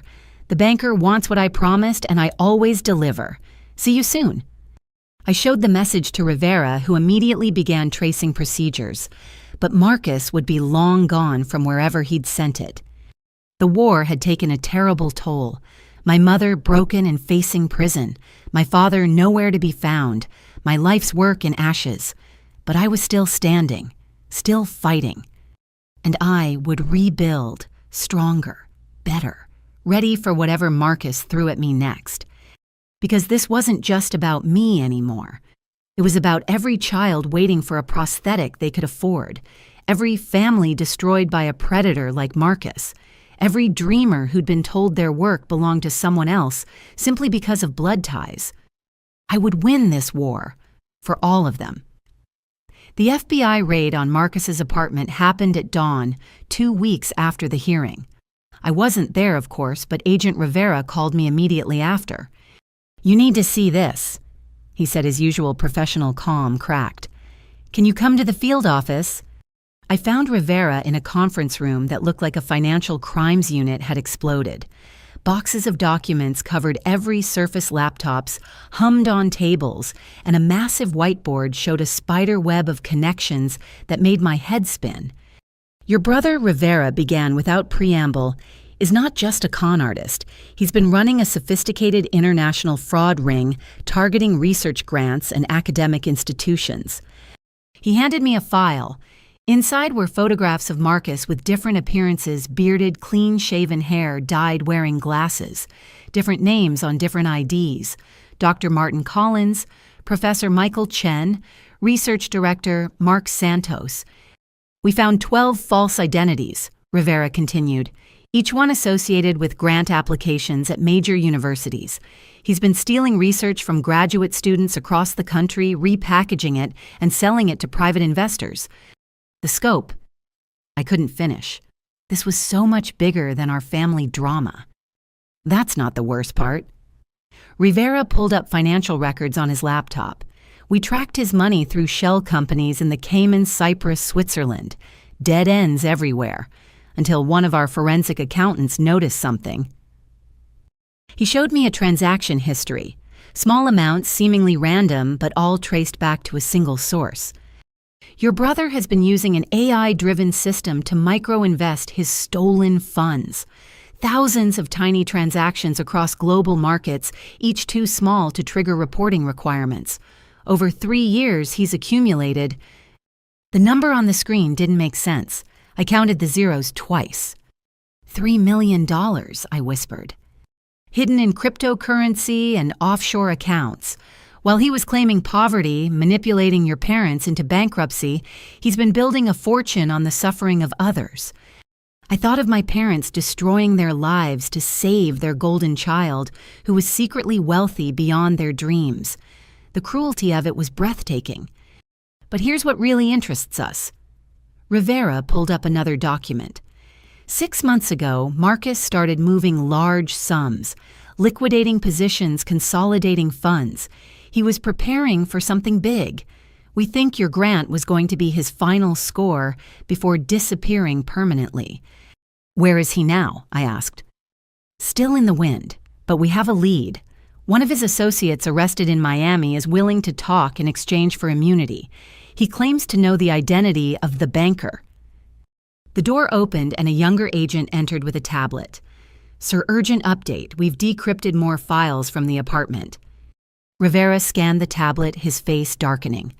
"Dr. Martinez, did your grandmother have any other valuable assets besides money, art, perhaps, jewelry?" My mind raced. She had a collection. Medical patents from her father, my great-grandfather. He was a pioneering surgeon in the 1940s. The patents were expired worthless, but she kept them for sentimental value. "Not worthless," Rivera said grimly. "Your brother found a loophole. Some of those patents contained base compounds that were never fully explored. With modern technology, they could be developed into new drugs. Pharmaceutical companies would pay millions for the historical documentation and research rights. But the patents went to the university museum after she died. She donated them in her will." I trailed off, understanding. The forged will. "Exactly. The real will left them to the museum. The fake one gave them to Marcus. He's been negotiating with pharma companies for years, using your grandmother's legacy as collateral for his schemes. Each revelation was another knife twist. Marcus hadn't just stolen money, he'd stolen our history. Our heritage perverted our grandmother's memory for profit. "I need air," I said weakly. Rivera nodded sympathetically. "Take your time. But there's one more thing. The associate in Miami. He says the banker has a particular interest in your prosthetics research because they have a child who needs one. This isn't just business for them, it's personal." I stepped onto the field office balcony, gulping New York's polluted air like it was mountain fresh. Below, the city churned on, oblivious to the war being fought in its shadows. My phone buzzed, Dr. Harrison checking in. Then another text, this one from Sarah Chen. "Saw the news about the raids. Stay strong. Marcus tried to contact me. I didn't respond, but wanted you to know." A third buzz, unknown number. 3 million was just the beginning, sis. Wait until they find the real accounts. But they won't. Not before I finish what I started. The banker is getting impatient. Your prototype data better be as good as I promised, or we'll both have problems. I screenshot the message and returned to Rivera. He read it with professional interest. "He's panicking," Rivera analyzed. "Making threats, reaching out to former associates. Classic signs of a net closing. But this reference to real accounts is concerning. Could he have more money hidden? With your brother, I'm learning to expect the impossible." Rivera called in his team. "Full forensic audit. Every transaction, every crypto wallet, every possible hiding place. And get me the Miami associate on video. I want to know everything about this banker." The next hours blurred together. The FBI's Financial Crimes Unit worked with an intensity I recognized from my own lab research. Data streams, pattern analysis, the dogged pursuit of truth through numbers. Then breakthrough. A young analyst named Chen found it. "Sir, I've identified a pattern in the microtransactions. They're not random. They're following a mathematical sequence. It's brilliant, actually. Each transaction is part of a larger algorithm that—" "English Chen," Rivera interrupted. "He's hidden money inside money. The microtransactions aren't just hiding funds, they're generating them. Like a financial virus, replicating and growing. If his system has been running for 3 years..." Chen pulled up his calculations. This time I counted the zeros 3 times. $38 million. The room went silent. "That's impossible," someone said. "Not impossible," Chen corrected. "Just brilliant and completely illegal. Securities fraud, market manipulation, money laundering on a massive scale." Rivera turned to me. "Your brother isn't just a con man. He's possibly one of the most sophisticated financial criminals we've encountered. This changes everything. With resources like this, he could disappear forever, assume any identity, go anywhere. Or," I said slowly, a terrible thought forming, "he could use it to destroy me completely. Buy judges, hire assassins, create an entire false reality where I'm the criminal and he's the victim." Rivera didn't disagree, which scared me more than any reassurance would have. The war between Marcus and me had escalated beyond family drama, beyond simple fraud. We were now in the realm of international crime, where $38 million could buy a lot of silence, a lot of complicity, a lot of pain. But I had something Marcus didn't. I had the truth. I had the FBI. And I had a determination forged in the fires of betrayal that no amount of money could break. "Find him," I told Rivera, "before he uses that money to hurt anyone else." Rivera nodded, already mobilizing resources I couldn't imagine. The hunt for Marcus Martinez had just become a federal priority. But I knew my brother. He wouldn't run without one last strike at me. The question was, when would it come, and would I be ready? The answer came sooner than any of us expected. The call came at 3 a.m. I'd finally moved back to my apartment, though FBI agents were stationed outside. The number was from the Federal Detention Center. "Dr. Martinez, this is Dr. Angela Foster from the psychiatric unit. Your mother has had a severe psychological break. She's asking for you." I sat up instantly alert. Is she all right? Physically, yes, but she's in acute distress. She keeps saying she needs to tell you something about Marcus before it's too late. Given the circumstances of her case, we thought you should know. An hour later, I sat in a sterile visiting room waiting. Agent Rivera had insisted on accompanying me, concerned about potential manipulation. But when they brought my mother in, I knew this was no act. She'd aged a decade in 2 weeks. Her hair was completely gray now, her face gaunt, her eyes holding a fevered brightness that spoke of sleepless nights and crushing revelations. "Isabel," she whispered, reaching for me with cuffed hands. "My baby, you came." Mom. The word felt foreign. I couldn't remember the last time I'd called her that without sarcasm or pain attached. "I know everything now," she said urgently. "About Marcus, about the money, about what he did to Mother. The FBI showed me the evidence. $38 million. He had $38 million while I mortgaged everything while your father sold his father's watch while I—" She broke down sobbing. "Down." Dr. Foster leaned forward. "Mrs. Martinez has been processing a lot of information. The revelation about her son's hidden wealth combined with confirmation of her mother's murder triggered what we call a catastrophic reality collapse.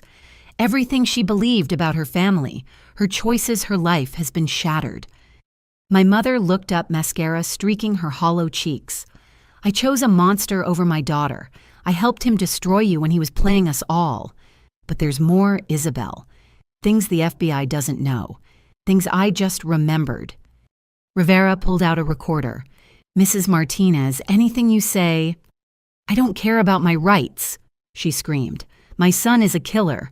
My mother is dead because I was too blind to see what he was—" She turned back to me, grabbing my hands with desperate strength. 2 years before Mother died, Marcus came to me with a proposition. He'd found documents in her house medical patents from your great-grandfather. He said if we could get her to sign them over, he could make us all rich. "The patents," I said. "The FBI knows about those." "No, not just those. There were others. Secret ones. Your great-grandfather worked on classified military projects during World War II, biological weapons research.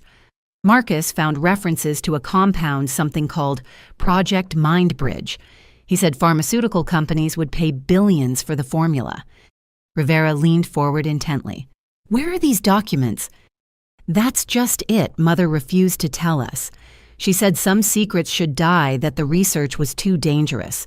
Marcus became obsessed. He spent months trying to convince her, charm her, manipulate her. When that failed, he killed her, I finished. My mother nodded, fresh tears flowing. "But he never found the documents. He searched her house for weeks after the funeral, even hired professionals. Nothing.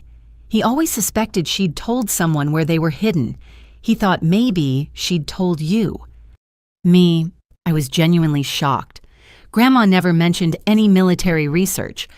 "You were her favorite," my mother said bitterly, but the venom was directed at herself now. Her brilliant granddaughter following in the family's scientific tradition. Of course she'd trust you over us. "Mrs. Martinez," Rivera interrupted, "are you saying Marcus believes Isabel knows the location of classified military research?" "Not just believes. He's certain. It's why he's really after her. The prosthetics grant was just a bonus. He thinks if he breaks her down enough, she'll reveal where Mother hid Project Mindbridge." The room spun slightly. All this time, I'd thought Marcus was after my research, my grant money. But he was after something I didn't even know existed. "There's more," my mother continued. "The banker, I know who it is. Marcus let it slip once when he was drunk. It's someone from the Defense Department. Someone who's been tracking Project Mindbridge for decades. They're using Marcus to get to the research." A name Rivera pressed. "We need a name." My mother shook her head. "He only called them Colonel. But Isabel, they're dangerous. More dangerous than Marcus. If they think you have information about biological weapons—" She didn't need to finish. I understood. This wasn't just about money or family betrayal anymore. This was about national security classified research and people who would kill to obtain it.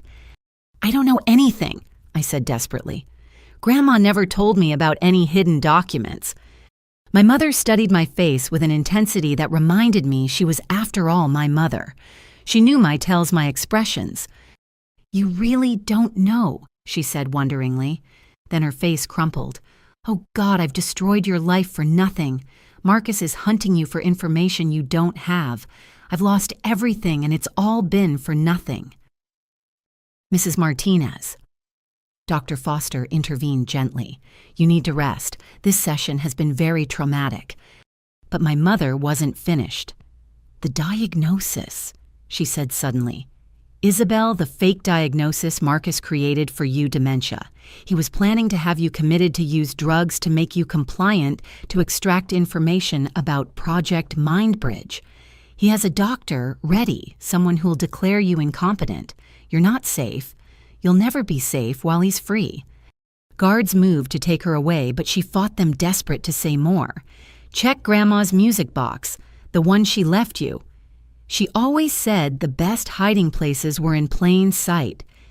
Then she was gone, her screams echoing down the corridor, leaving Rivera and me in stunned silence. Music box, Rivera asked. It's at my apartment.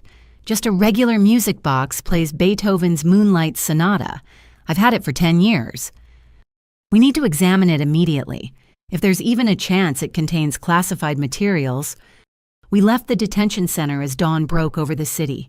My mind reeled with revelations. Project Mindbridge, biological weapons, a mysterious colonel.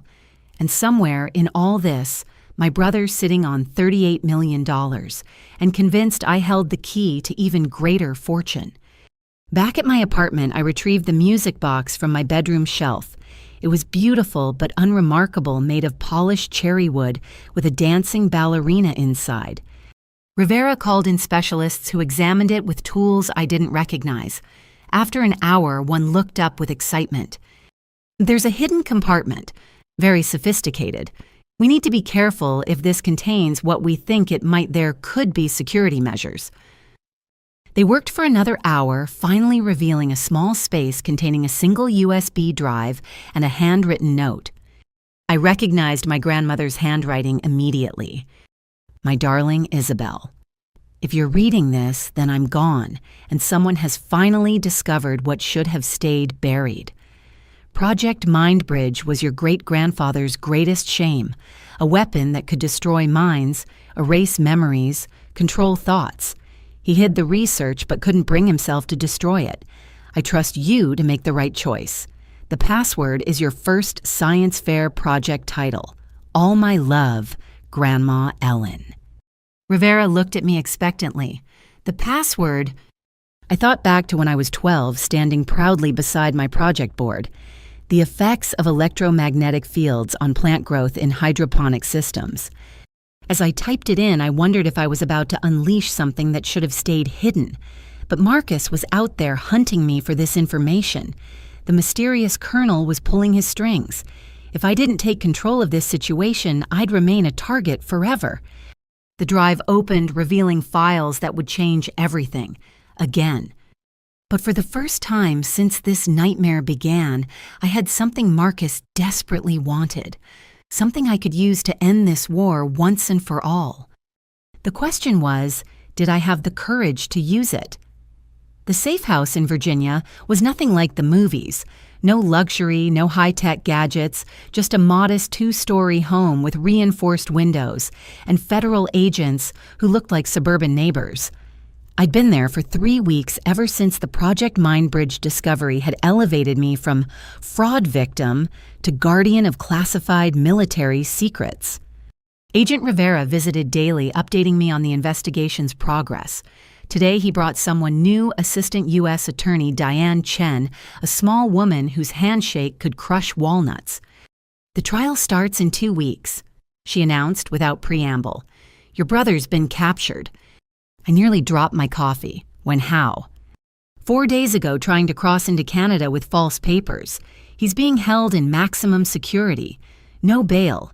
He's facing 47 federal charges ranging from fraud to attempted murder to theft of classified materials. Has he said anything? Chen's expression darkened.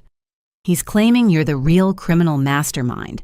Says he was trying to stop you from selling Project Mindbridge to foreign powers. He has a very expensive legal team pushing this narrative. But that's insane. It's a defense strategy, Rivera interrupted. Create reasonable doubt, muddy the waters. His lawyers know about your grandmother's USB drive. They're going to claim you've had it all along, that this whole family conflict was staged to cover up your treason. My hands trembled slightly. Even captured Marcus was still attacking, still trying to destroy me. Which brings us to preparation, Chen continued. We need to go over every detail of your testimony, every interaction with Marcus, every piece of evidence. His lawyers will try to break you on the stand. We need you unbreakable. The next hours were grueling. Chen dissected my life with surgical precision, identifying every potential weakness Marcus's team might exploit. Graduate school boyfriends, she asked. 2, both ended amicably. They'll contact them looking for dirt. Ever experiment with drugs? Never. I've seen what substances can do to neural pathways. Good. Political affiliations. I'm registered independent. I vote based on science funding policies. Chen nodded approvingly. Boring is good. Boring is defensible. Rivera's phone buzzed. He answered, his face growing increasingly grim. There's been a development. Other victims of Marcus's schemes are coming forward. 12 so far from across the country. He showed us emails flooding in. Graduate students whose research had been stolen. Elderly investors who'd lost retirement savings. A children's hospital that had been promised revolutionary equipment that never materialized. Can they testify? I asked. We're arranging it, Chen confirmed. But there's something else. One victim didn't just lose money. Dr. James Park from Stanford. His daughter has spina bifida. Marcus promised him early access to your prosthetics technology in exchange for a $200,000 investment. The girl's been waiting for help that was never coming. My heart clenched. I could actually help her. My research is evidence in an ongoing federal case, Chen said firmly. Nothing can be released until after the trial. But she's suffering because of Marcus's lies about my work. I know, and the jury will know. Her father's testimony will be powerful, but we have to follow procedure. A knock at the door made everyone tense. Agents checked, then admitted someone I didn't expect, Sarah Chen Marcus's ex-fiancé. I've been in protective custody too, she explained, looking healthier than when I'd last seen her. The FBI said you should hear what happened yesterday. Rivera nodded for her to continue. Marcus's lawyer contacted me, offered me $5 million to testify that you and I planned everything together, that we framed Marcus for your grandmother's death. They had documents ready, a whole story crafted. What did you tell them? Sarah smiled grimly. I recorded the entire conversation and gave it to the FBI. Witness tampering, bribery, conspiracy to commit perjury. His lawyers are now facing their own charges. It was a victory, but I couldn't celebrate. Marcus's resources seemed endless. $38 million could buy a lot of corruption. There's more, Rivera said. We've identified the banker. Colonel Patricia Hawkins, retired Defense Intelligence Agency. She's been obsessed with Project Mindbridge since the 1980s. Her son was exposed to experimental chemicals during military service. She believes Mindbridge could reverse his neurological damage. So, she partnered with Marcus to get to me. More than partnered. We found communication records. She's been guiding his schemes for years, providing intelligence on targets, helping launder money through military contractors. In exchange, he was supposed to deliver your grandmother's research. Chen pulled out surveillance photos. A severe-looking woman in her 60s, steel gray hair eyes that had seen too much. She's been arrested but isn't talking. Her lawyer claims she was conducting a legitimate intelligence operation to recover stolen military assets. That's actually brilliant, I said reluctantly. Frame it as patriotic duty rather than personal gain, which is why your testimony is crucial, Chen emphasized. You're the only person who can definitively state you knew nothing about Mindbridge until after your grandmother's death, that Marcus tortured you, trying to find something you didn't know existed. The weight of it settled on my shoulders. The trial wasn't just about justice for my grandmother or protecting my research. It was about exposing a web of corruption that reached into the military-industrial complex itself. I'm ready, I said. What else do I need to know? Chen and Rivera exchanged glances. Your father's agreed to testify, Rivera said finally, for the prosecution. I hadn't heard from my father since the night of the lab attack. How is he broken? Rivera said simply. He's filed for divorce, entered therapy, and wants to make amends. His testimony about your mother and Marcus planning the schemes will be crucial. Can I see him? Not before the trial, but Isabel. Rivera's voice softened. He wanted me to tell you he's sorry, that he chose wrong and he'll spend the rest of his life trying to make it right. I nodded, not trusting my voice. The family I'd grown up with was gone shattered by greed and lies.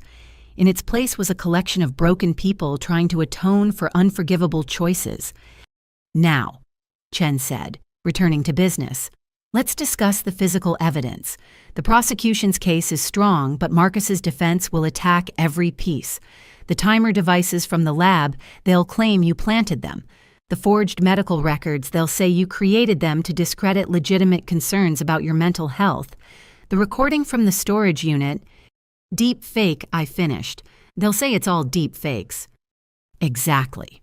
Which is why we have 3 independent digital forensics experts prepared to testify. But Marcus's team has their own experts who'll say the opposite.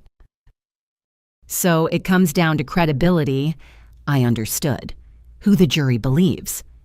Which is why we need you perfect on that stand. Calm, professional, sympathetic, but not weak. The brilliant scientist who survived her family's betrayal and still wants to help children. We worked until midnight, Chen drilling me with increasingly hostile questions, teaching me to maintain composure under attack. Rivera played Marcus's lawyer, using every dirty trick to rattle me. Isn't it true, Dr. Martinez, that you've always resented your younger brother's charm and success? No, I've only ever wanted to pursue my research. But you must have been angry when your parents supported his dreams over yours. I was disappointed, but I found my own path. By stealing your grandmother's affection, turning her against her own daughter, I loved my grandmother. She supported my education when no one else would. On and on it went, each question designed to paint me as the manipulative one, the jealous sister who'd orchestrated an elaborate frame-up. By the end, my head pounded, but I'd held steady. Good, Chen said finally. But it'll be worse in court. Marcus will be there playing the victim. The gallery will be full of press. Every word you say will be analyzed, twisted, broadcast. I understand. Because I need to be clear, this isn't just about winning the case. Marcus has made this a public spectacle. He's given interviews from jail, painting himself as a whistleblower trying to stop you from selling military secrets. Alternative media is running with his story.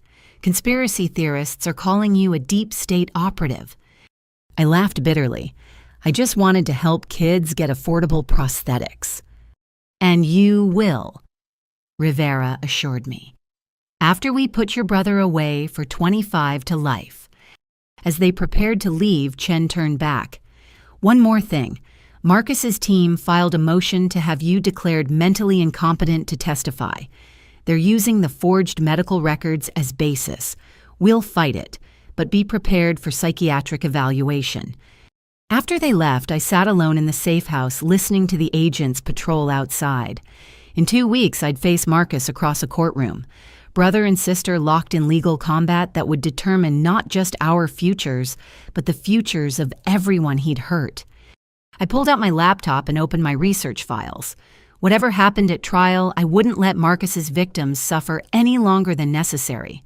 As soon as legally possible, I'd make my prosthetics available to every child who needed them. starting with Dr. Park's daughter. It was the only way to find meaning in this madness to transform Marcus's evil into something good. He'd tried to steal my work to profit from it. Instead, I'd give it away, making his entire scheme pointless. The thought made me smile for the first time in weeks. Marcus had always underestimated me, thought money was the ultimate goal. He never understood that some things knowledge, justice, helping others were worth more than all his millions. In 2 weeks, a jury would decide our fates, but I'd already won the only battle that truly mattered. I'd kept my integrity while his rotted away. And that more than any verdict was victory. The federal courthouse in Lower Manhattan looked like a fortress, which felt appropriate, given the siege I was about to endure. Media vans lined the street, reporters thrust microphones at anyone who might be connected to the case. The trial of the century. Some called it, though I suspected they said that about every trial. Diana Chen walked beside me, her presence a shield against the chaos. "Remember," she murmured, eyes forward, no comments, professional dignity at all times. Inside, the courtroom was packed. I recognized some faces, colleagues from the university, journalists who'd been following the story, victims of Marcus's schemes. Others were strangers drawn by the spectacle of family destroying family. Then I saw him. Marcus sat at the defense table, looking every inch the wronged innocent. His hair was shorter, his suit conservative, his expression carefully crafted to project wounded confusion. When our eyes met, he offered a small, sad smile as if to say, "How did we come to this?" The manipulation was so transparent it made me nauseous, but several jurors were already looking at him with sympathy. The golden boy effect still worked even here. All rise for the Honorable Judge Catherine Morrison. Judge Morrison was in her 60s with sharp eyes that missed nothing. She'd presided over major federal cases for 2 decades. Chen had called her fair but tough, immune to theatrics. "Be seated," Judge Morrison commanded. "We're here for case number 2026 CR 0847, United States versus Marcus Martinez. Are all parties ready to proceed?" The opening statement set the battle lines. Chen laid out the prosecution's case methodically: fraud, attempted murder, theft of classified information, a pattern of crimes spanning years. She showed photographs of my destroyed lab, played audio of Marcus planning the attack, presented the staggering financial evidence. The defendant didn't just betray his family, she concluded. He betrayed every person who trusted him, every institution that believed his lies, every child waiting for medical technology he promised but never intended to deliver. Marcus's lead attorney, William Sterling, painted a different picture. According to him, Marcus was a concerned brother trying to protect national security from a sister who'd been seduced by foreign agents. The family conflict all staged to maintain her cover. The money legitimate investments twisted by prosecution spin. Dr. Isabel Martinez had access to classified military research for years, Sterling declared.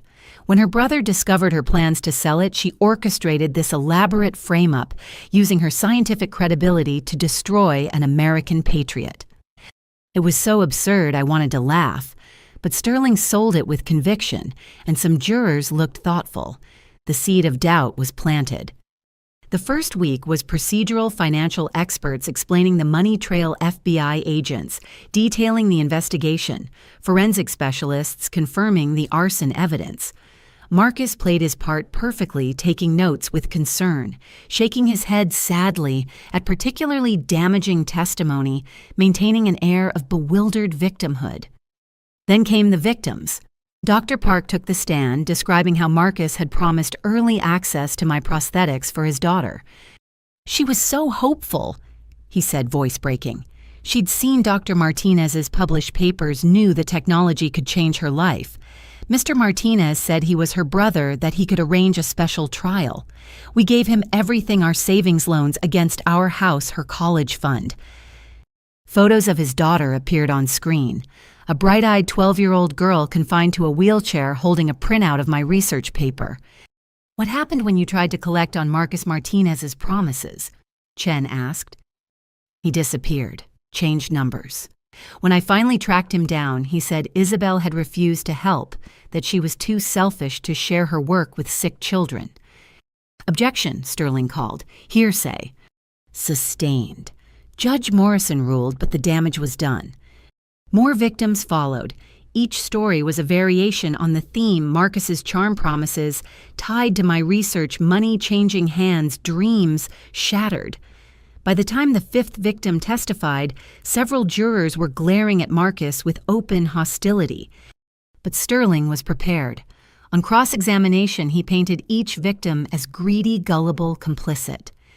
You never verified his connection to Dr. Martinez. You didn't check if he had legal access to her research. You were hoping to profit from a sick child's misfortune, weren't you? It was brutal, but effective. Doubt crept back in. Maybe these weren't innocent victims, but willing participants in shady dealings. Sarah Chen's testimony shifted everything. She walked the jury through Marcus's operations, his multiple identities, his careful documentation of crimes. He called it his insurance policy, she explained. Said if anyone ever turned on him, he'd take them all down too. Including his sister, Chen prompted. Especially her. He'd been building a file on Isabel since she started graduate school. Surveillance photos, forged documents, plans to discredit her if she ever became too successful. Sterling attacked hard. You were engaged to the defendant. This is just a woman scorned, isn't it? Sarah held steady. I was in love with someone who didn't exist. The real Marcus Martinez is a predator who uses people's love against them. Or perhaps you're the predator Ms. Chen turning state's evidence to avoid your own prosecution. I'm testifying because it's right. Because Isabel Martinez is a brilliant scientist who deserves justice, not destruction by her own family. My father's testimony was the hardest to watch. He'd aged 20 years, his once proud bearing replaced by crushing shame. I failed as a father, he said simply. I chose my son over my daughter, believed lies over truth, enabled destruction over creation. I don't expect forgiveness. I just want to tell the truth now. He detailed my mother and Marcus's schemes, the planning sessions he'd overheard, the gradual escalation from financial manipulation to attempted murder. The night of the lab attack, did you know they intended to hurt Isabel? I suspected, and I went anyway. I told myself it was just property damage that insurance would cover it. But when I saw the fire, when I realized she might be inside, he broke down completely. Sterling showed no mercy. Mr. Martinez, isn't it true you're testifying against your son to get a lighter sentence for yourself? I'm already going to prison. This won't change that. But you hope it might. You're sacrificing your son to save yourself. No. My father looked directly at Marcus for the first time. I'm telling the truth to save my soul and to warn the world what my son is capable of. On day 8, the prosecution played the storage unit recording. Marcus's voice filled the courtroom, casual and cruel, as he discussed murdering our grandmother, destroying my life, taking everything I'd built. Play it again, Judge Morrison ordered after Sterling objected to its authenticity. The second time, the horror was even clearer. Several jurors couldn't hide their revulsion. Marcus's carefully maintained mask slipped for just a moment, revealing something cold beneath. Colonel Hawkins refused to testify, invoking national security privilege, but her communications with Marcus were entered into evidence showing clear conspiracy to obtain Project Mindbridge through criminal means. Then it was my turn. I took the stand on a gray Tuesday morning, rain streaming down the courthouse windows. Chen walked me through my story chronologically, letting the truth speak with simple power. I loved my brother, I said at one point. Despite everything part of me still does. That's what makes this so hard. He used that love as a weapon. Sterling began cross-examination like a shark scenting blood. Dr. Martinez, you claim to have known nothing about Project Mindbridge, yet it was hidden in your apartment for 10 years. Are we to believe you never once examined this supposed music box? It was my grandmother's. I had no reason to suspect it contained anything. Just as you had no reason to suspect your brother of crimes until it benefited you, I never suspected because I never imagined someone could be so cruel. Or perhaps because there were no crimes until you invented them. Back and forth we went for hours. Sterling tried every angle: jealous sister, secret agent, delusional scientist, master manipulator. I held to the truth with steady calm. Chen's training, paying off. You've built your career on creating things that don't exist, haven't you? Prosthetics that give false hope to desperate families? I've built my career on helping children. My prosthetics are real tested and will be available as soon as legally possible.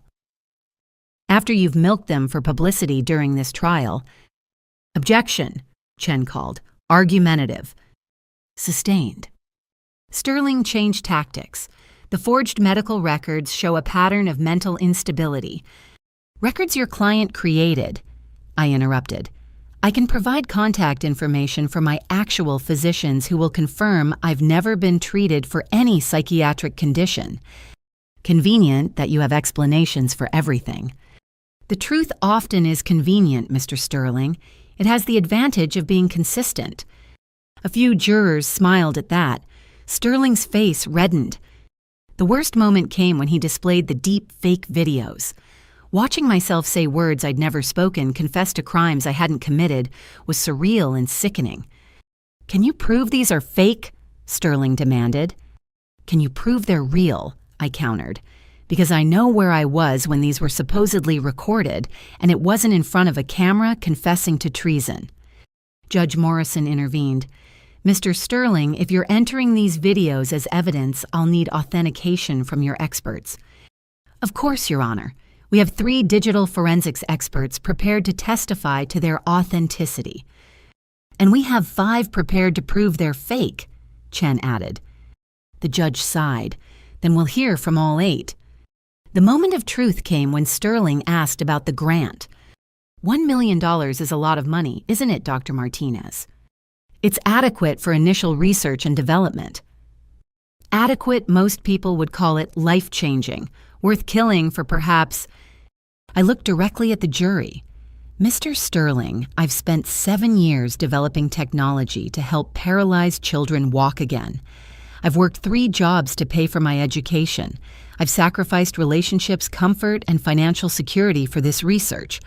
Do you really think I'd throw it all away for money I was already legitimately awarded? People have done worse for less. Yes, I agreed, looking at Marcus. They have, which is why we're here. Sterling's final attack was personal. You claim to care about children, yet you have none of your own. You claim to value family, yet you're testifying against your brother. You claim to seek justice, yet you're destroying everyone who ever loved you. What kind of person does that make you? The courtroom held its breath. This was the moment Chen had prepared me for the emotional manipulation designed to break me. It makes me someone who values truth over blood, I said quietly. Someone who believes protecting innocent victims matters more than protecting guilty family. Someone who knows that real love doesn't demand silence in the face of evil. If that makes me a bad daughter, a bad sister, then I accept that judgment. But I'd rather be hated for telling the truth than loved for enabling lies. Sterling had no response. He sat down, perhaps recognizing he'd pushed too far. Chen's redirect was brief but powerful.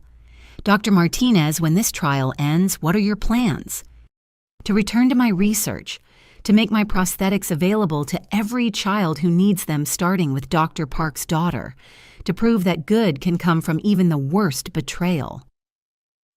At what profit margin? None. The technology will be open source, free for anyone to manufacture and distribute. Marcus tried to steal it for profit. I'm giving it away to spite his greed and help those he hurt. Several jurors nodded approvingly. Even Judge Morrison looked impressed. As I stepped down from the stand, I caught Marcus's eye one final time. The mask had dropped completely. The hatred there was pure and poisonous. But underneath, I saw something else. Fear. He knew he'd lost. The truth had won. The trial should have been winding down. Both sides had presented their cases, the expert witnesses had battled over digital forensics, and closing arguments were scheduled for the next day. Then Sterling stood up with a smile that made my blood run cold. Your Honor, the defense requests permission to call one final witness, someone whose testimony will completely reframe this case. Judge Morrison looked irritated. Mr. Sterling, you've had weeks to present your witness list. This is highly irregular. This witness only came forward last night, Your Honor. Given the extraordinary nature of their testimony, we believe excluding them would constitute reversible error. Chen was on her feet immediately. Objection. This is ambush tactics. The prosecution hasn't had time to prepare. The witness is available for immediate testimony. Sterling interrupted. The prosecution can have a brief recess to interview them if needed. Judge Morrison considered. Who is this witness? Sterling's smile widened. Mr. Charles Morrison, Your Honor, former roommate of the defendant at State University. My stomach dropped. Charlie Morrison. I hadn't heard that name in over 10 years, hadn't thought about him in nearly as long. We'd shared a lab space during sophomore year, nothing more. Why would he? Then I remembered. The complaint I'd filed against him for stealing my research, the academic probation he'd received, the threats he'd made before dropping out. I'll allow it, Judge Morrison ruled. But Mr. Sterling, this better be relevant and not a fishing expedition. The prosecution may have 30 minutes to interview the witness. The man who entered the conference room bore little resemblance to the arrogant sophomore I remembered. Charlie had gained weight-lost hair and developed a nervous tic in his left eye. He wouldn't meet my gaze as Chen questioned him. Mr. Morrison, what is your relationship to the defendant? We were lab partners sophomore year, before she destroyed my life. Chen and I exchanged glances. This was worse than expected. Can you elaborate? Charlie launched into a tale of persecution that would have been laughable if it weren't so dangerous. According to him, I'd stolen his research, seduced our professor into taking my side, and orchestrated his expulsion from the university. None of that is true, I interjected. You copied my work and submitted it as your own. The investigation proved... The investigation she rigged.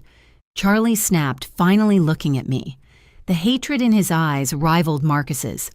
Just like she's rigging this case against her brother. Chen continued her questioning, but it was clear Charlie had been well prepared by the defense.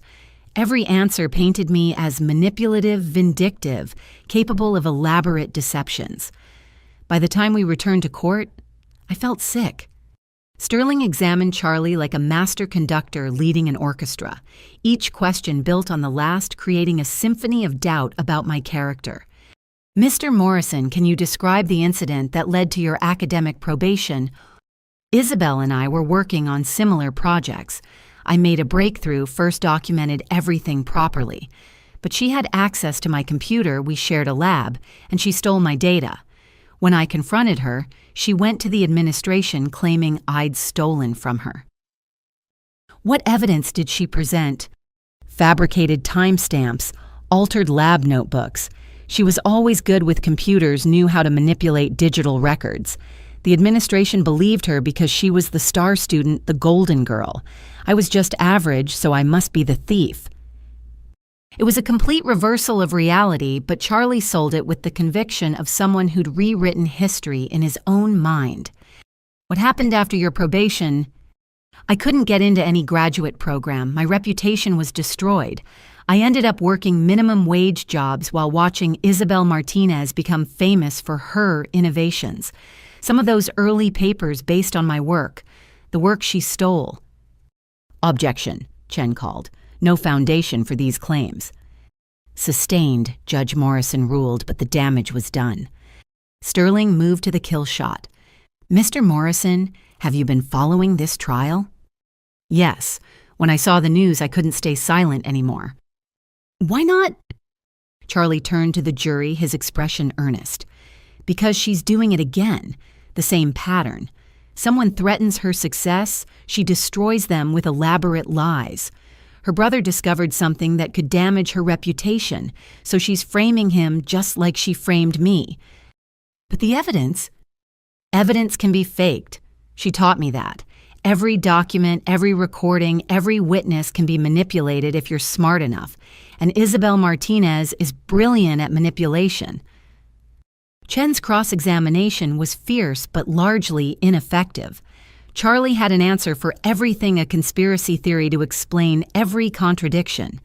The more Chen pushed, the more convinced he seemed, and worse, the more convincing he became.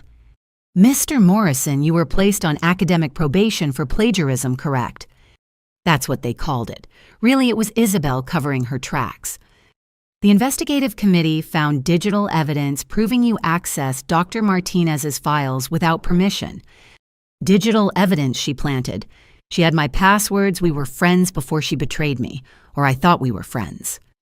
So everyone is lying except you. The committee, the digital forensics experts, the witnesses who saw you copying her work. She fooled them all, just like she's fooling you now. That's what she does, makes people believe her version of reality while she destroys anyone in her way. I watched the jury as Charlie testified. Some looked skeptical, but others were wavering. The seed Sterling had planted was growing. If I'd supposedly done this before, maybe I was doing it again. When Charlie finally stepped down, Sterling recalled me to the stand for further cross-examination. Judge Morrison allowed it over Chen's strenuous objections. Dr. Martinez. Sterling began, "Do you deny that Charles Morrison was placed on academic probation after you accused him of plagiarism?" I reported that he'd stolen my work. The investigation confirmed it. Just as this investigation has confirmed your brother's guilt, I saw the trap but had no way to avoid it. The evidence confirms Marcus's guilt. Evidence you've presented, investigations you've influenced. Rather like your sophomore year, wouldn't you say? Not at all. Charlie Morrison stole my research and was caught. Marcus committed multiple felonies and was caught. The only similarity is that both thought they could take what wasn't theirs. Or perhaps the similarity is that you've perfected the art of framing innocent people who threaten you. Objection, Chen called. Counsel is testifying. Withdrawn, Sterling said smoothly. Dr. Martinez, after Mr. Morrison's academic probation, what happened to the research he was working on? I hesitated. This was the trap's teeth. I continued developing it. You mean you stole it? No, I continued my own work that he'd tried to steal. How convenient. And now with your brother out of the way, you'll continue developing the prosthetics technology he helped create. He had nothing to do with my research. Just as Charles Morrison had nothing to do with your sophomore project, around and around we went. Sterling was brilliant, I had to admit. He took Charlie's lies and wove them into Marcus's defense seamlessly. By the time he finished, I felt battered, my credibility hanging by threads. Chen tried damage control on redirect, but Sterling objected to almost every question. Judge Morrison sustained many of them, clearly irritated by the late-stage chaos Charlie's testimony had introduced. As court adjourned for the day, Chen pulled me aside. We need to find everything about Morrison, financial records, communication history, any connection to Marcus or his lawyers. Rivera was already on his phone. I'll get a team on it. Something's not right here. Morrison showing up now, this perfectly crafted testimony. We worked through the night. By 3 a.m., Rivera's team had found it.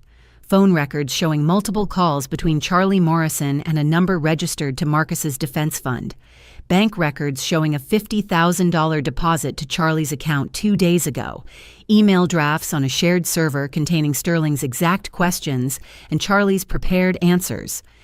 It's witness tampering, Chen said exhaustedly. Clear cut, but will Morrison admit it? He doesn't have to. Rivera smiled grimly. We have enough to prove it. The question is whether Judge Morrison will allow us to present it given the late hour. When court reconvened, Chen immediately requested a sidebar. The conversation at the bench was heated but brief. Judge Morrison's expression went from skeptical to furious as she reviewed our evidence. Mr. Sterling, she said in a tone that could freeze helium, I'll see you and your team in chambers, now." What followed was the kind of judicial dressing down that becomes legal legend. We couldn't hear the specifics, but Sterling emerged looking like he'd been mauled. Two of his co-counsels were in tears. Judge Morrison addressed the court with cold fury. "Ladies and gentlemen of the jury, you are to disregard the entirety of Charles Morrison's testimony. It has come to the court's attention that this witness was improperly influenced by the defense. Mr. Sterling, consider yourself on notice. One more irregularity and I'll hold you in contempt. Additionally, this matter will be referred to the Bar Association for investigation." She turned to the jury. "I apologize for this disruption. The integrity of this trial is paramount, and attempts to subvert justice will not be tolerated." Marcus's face was a study in rage. His perfect plan had failed, his expensive lawyers had been caught, and worse, the jury now knew he'd tried to cheat the system. Several jurors who'd been wavering now looked at him with open disgust. But Sterling wasn't finished. Even bloodied, he was dangerous. "Your Honor," he said carefully, "while we regret any appearance of impropriety, the core question remains. Dr. Martinez has a history of conflict with those who challenge her. Whether Charles Morrison was overzealous in his testimony doesn't change the pattern of behavior. Mr. Sterling," Judge Morrison's voice could have cut glass, "you're walking on very thin ice. Present your closing argument tomorrow without any reference to the stricken testimony or face the consequences." As court adjourned, I felt something I hadn't expected: pity for Marcus. He'd hired the best lawyers money could buy, spent millions on his defense, corrupted witnesses, and created elaborate lies. And it was all crumbling because the truth, like gravity, always won in the end. Tomorrow would bring closing arguments and then jury deliberation. The end was in sight, but I knew Marcus well enough to know he wouldn't go quietly. Whatever his final play was, it would come soon. I was right, but even I couldn't have predicted how far he'd go. The morning of closing arguments, I woke to sirens. Not unusual in New York, but these were different. Too many too close. Rivera burst into my hotel room without knocking. "We need to move now." "What's happening?" "Marcus escaped during transport. 3 guards injured. He's in the wind." My blood turned ice. "How?" "Professional extraction. Military precision. We think Colonel Hawkins had backup plans we didn't know about." As we raced through the hotel's service corridors, Rivera filled me in. Marcus was being transferred from holding to court when 2 vehicles boxed in the transport van. Smoke grenades, flashbangs, zip lines from adjacent buildings, a Hollywood-worthy escape that left authorities stunned. "Judge Morrison's continuing the trial," Rivera said as we reached the armored vehicle. "She says fleeing proves guilt. Sterling's having a meltdown demanding a mistrial." He knew, I realized. Sterling knew this was planned. The witness tampering getting caught, it was all distraction. Rivera nodded grimly. "FBI's raiding his office now. But our immediate concern is your safety. Marcus is out there desperate and probably armed." The courthouse was in lockdown when we arrived. Metal detectors at every entrance, SWAT teams on the roof, enough security to protect a president. But I still felt exposed, vulnerable, waiting for Marcus to materialize from shadow. Inside the courtroom buzzed with barely contained chaos. The jury looked shaken. Sterling's remaining team huddled in panicked conference, and Judge Morrison presided over it all with iron control. "Ladies and gentlemen," she addressed the jury, "the defendant's absence, while concerning, does not halt these proceedings. You are to draw no inference from his flight beyond what the law allows, that consciousness of guilt may be considered as evidence." Sterling objected, of course. "Your Honor, my client may have been kidnapped, coerced. To continue without him violates—" "Mr. Sterling, your client escaped custody in a coordinated assault that injured 3 officers. If you have evidence of coercion, present it. Otherwise, sit down." Chen's closing argument was masterful. She walked the jury through the evidence methodically: the financial crimes, the forged documents, the recorded confessions, the pattern of escalating violence. Marcus Martinez isn't just a con artist, she concluded. He's a predator who weaponized family bonds for profit. He destroyed lives, stole dreams, and when his own sister stood in his way, he tried to destroy her, too. Don't let him succeed. Sterling's closing was desperate but effective. He couldn't deny the evidence, so he attacked its sources. Every witness had a motive to lie. Every document could be forged. Every recording might be fake. The only person we know committed crimes, he argued, is Isabel Martinez. She admitted taking Charles Morrison's work. She admitted keeping classified military research. She's profited from this trial's publicity, while her brother, perhaps innocent, runs for his life from a system determined to destroy him. Objection, Chen called. Counsel is referencing stricken testimony. Sustained. Mr. Sterling, you're in contempt. Bailiff, escort him to holding. The courtroom gasped as Sterling was handcuffed and removed. His co-counsel, a young woman who looked terrified, had to deliver the rest of the closing argument. She did her best, but without Sterling's charisma, the defense crumbled. Judge Morrison's jury instructions were precise and comprehensive. The law, the charges, the burden of proof, she left nothing ambiguous. As the jury filed out to deliberate, she addressed the remaining crowd. This court will remain in session until verdict. Given the defendant's flight risk, I'm sealing all records and restricting access. Only essential personnel and credentialed media may remain. Hours crawled by. Chen tried to reassure me that quick verdicts usually favored prosecution, but I couldn't relax. Somewhere out there, Marcus was planning something. I could feel it like storm pressure in my bones. The feeling proved prophetic. Rivera's phone rang just after lunch. His face went pale as he listened. There's been an incident at your lab, he told me quietly. The temporary space the university set up for you. Someone broke in, destroyed everything, and left a message. He showed me photos on his phone. My new equipment smashed, research scattered and painted on the wall in red, not guilty by reason of insanity, an M. He's building an insanity defense for appeal, Chen realized, creating evidence of mental breakdown. There's more, Rivera said reluctantly. He's been spotted near Dr. Park's house, the family with the sick daughter. We have units en route, but... The implication hung heavy. Marcus was targeting trial witnesses. Whether for revenge or to prevent testimony in future proceedings, people were in danger because of me. I started, but Chen grabbed my arm. You need to stay here in protective custody until the verdict. That's what he wants, to draw you out, create a confrontation he can spin to his advantage. She was right, but sitting safely while others faced danger felt like cowardice. I thought of Dr. Park's daughter waiting for help that might never come if Marcus succeeded. Then Rivera's phone rang again. This time he smiled. They got him. Marcus was approaching the Park house when our units intercepted. He's in custody, no one hurt. Relief flooded through me so intensely I nearly collapsed. It was over. Really, finally over. An hour later, the jury returned. They filed in solemnly, not looking at anyone. My heart hammered as the foreman stood. On count 1 conspiracy to commit fraud, we find the defendant guilty.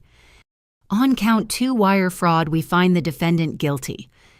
On count 3 money laundering, we find the defendant guilty. On and on it went. 47 counts, 47 guilty verdicts. By the time the foreman finished, Marcus would be facing multiple life sentences. Judge Morrison thanked the jury for their service, then addressed the gallery. Sentencing is scheduled for 6 weeks hence.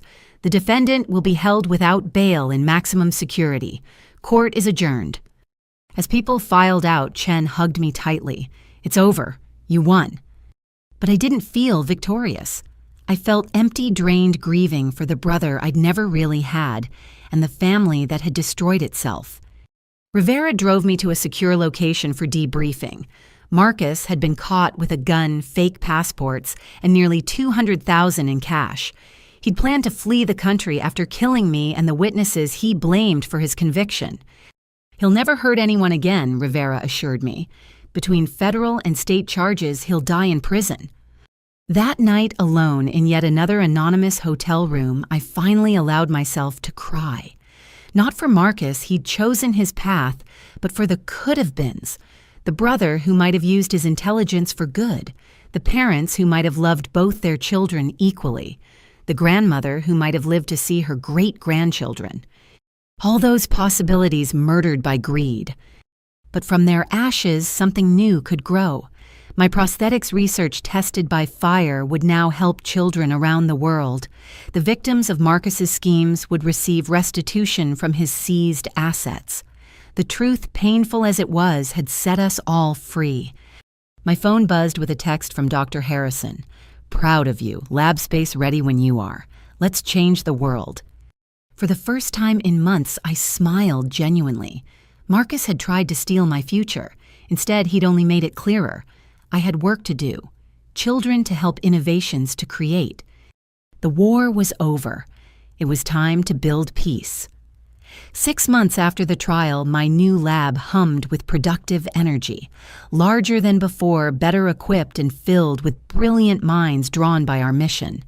The university had given me carte blanche to build my dream research facility, and private donations poured in from people moved by the trial's revelations.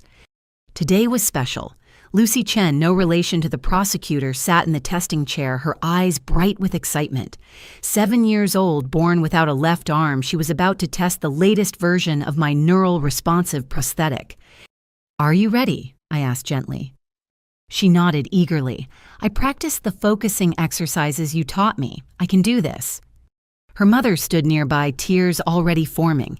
They'd driven 12 hours when they heard we were accepting test patients.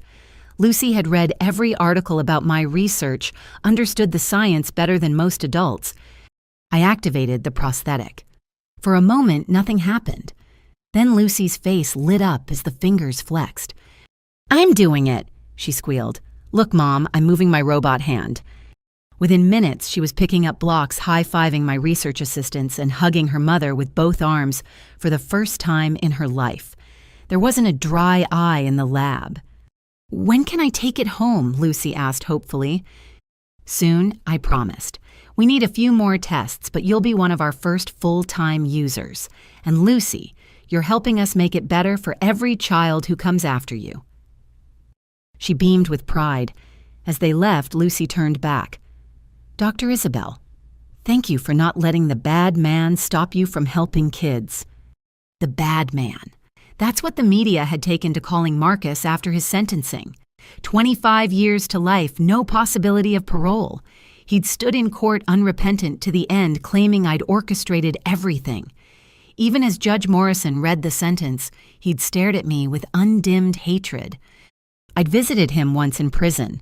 Chen had advised against it, but I needed closure. He'd refused to see me at first, then relented, probably hoping to manipulate me one final time. The man in the orange jumpsuit bore little resemblance to my golden boy brother. Prison had hardened him, aged him, but the arrogance remained. "Come to gloat?" he'd asked through the reinforced glass. "Come to understand. Why Marcus? We could have both succeeded. There was room for both of us." He'd laughed bitterly. "You still don't get it. It was never about success. It was about winning, about proving I was the special one, not you. By destroying me. By taking what you valued most. But you're like a cockroach, aren't you? Impossible to kill." "I'm like our grandmother," I'd corrected. "Too stubborn to let cruelty win." His face had twisted at the mention of our grandmother. "She chose you, loved you more, just like everyone eventually does. Perfect Isabel with her perfect mind and perfect morals. She loved us both. You killed her for money that's now paying restitution to your victims. How's that for irony?" He'd lunged at the glass, then guards restraining him as he screamed obscenities. As they dragged him away, he'd shouted one last thing. "You'll never be safe. I have friends, contacts. This isn't over." But it was. His friends had abandoned him. The mysterious Colonel Hawkins had been sentenced to 15 years. His lawyers had been disbarred. His hidden millions had been seized. He was alone with his hate, and I was free to heal. My phone buzzed, pulling me from dark memories. A text from my father. We'd begun corresponding after the trial, tentative messages testing the possibility of relationship after devastation. Saw the news about Lucy. Proud of you. Would like to visit if you're willing. I stared at the message torn between old hurt and new hope. Rivera, who'd become a friend after the case, had told me about my father's transformation. Intensive therapy volunteer work with families torn apart by crime, genuine attempts at redemption. Coffee Tuesday, I typed back. Neutral ground. Thank you. I know I don't deserve it. Maybe he didn't, but holding on to anger was like swallowing Marcus's poison daily. I'd learned to transmute pain into purpose. Maybe forgiveness could follow. My lab door opened and Dr. Harrison entered with his characteristic gentle smile. The Park family is here for their appointment. Dr. James Park's daughter, Mina, had been one of my first successful fittings. After everything her family had endured Marcus's con, the trial testimony, death threats from his remaining supporters, they deserved priority. Mina rolled in with her new legs already attached, walking beside her wheelchair instead of in it. Watch this, Dr. Martinez. She took off at a run, circling the lab with joy that transcended any scientific achievement. I'm trying out for track team next month. Her father shook my hand, too emotional for words. They'd refused my offer to waive all costs, insisting on paying what they could afford. You gave us hope when Marcus stole it, he'd said. Let us give something back. That had sparked an idea. The Breaking Chains Foundation, funded by donations and Marcus's seized assets, providing free prosthetics to children whose families had been victimized by fraud, turning poison into medicine. Dr. Martinez. My newest research assistant, Keiko, approached nervously. There's a woman here. Says she's your mother. Security has her at the entrance. My stomach clenched. I hadn't seen my mother since her breakdown at the trial. She'd been sentenced to 5 years out in 2 with good behavior and mandatory psychiatric treatment. According to her lawyer's letters, she was responding well to therapy, accepting responsibility, wanting to make amends. I'll meet her in the conference room, I decided, with security present. The woman waiting for me was a shadow of Patricia Martinez, thin gray, wearing simple clothes instead of her usual designer armor, but her eyes were clear, present in a way they'd never been during my childhood. Isabel, she said softly, thank you for seeing me. What do you want? I kept my voice neutral, professional. To apologize. Properly. My therapist says I need to do it for my own healing, but that's not why I'm here. I'm here because you deserve to hear it. I waited. I failed you as a mother. Chose Marcus over you every day for 30 years. Convinced myself it was love, but it was sickness. Generational trauma, my therapist calls it. My mother favored my brother, so I repeated the pattern. Made Marcus the golden child who could do no wrong, and you the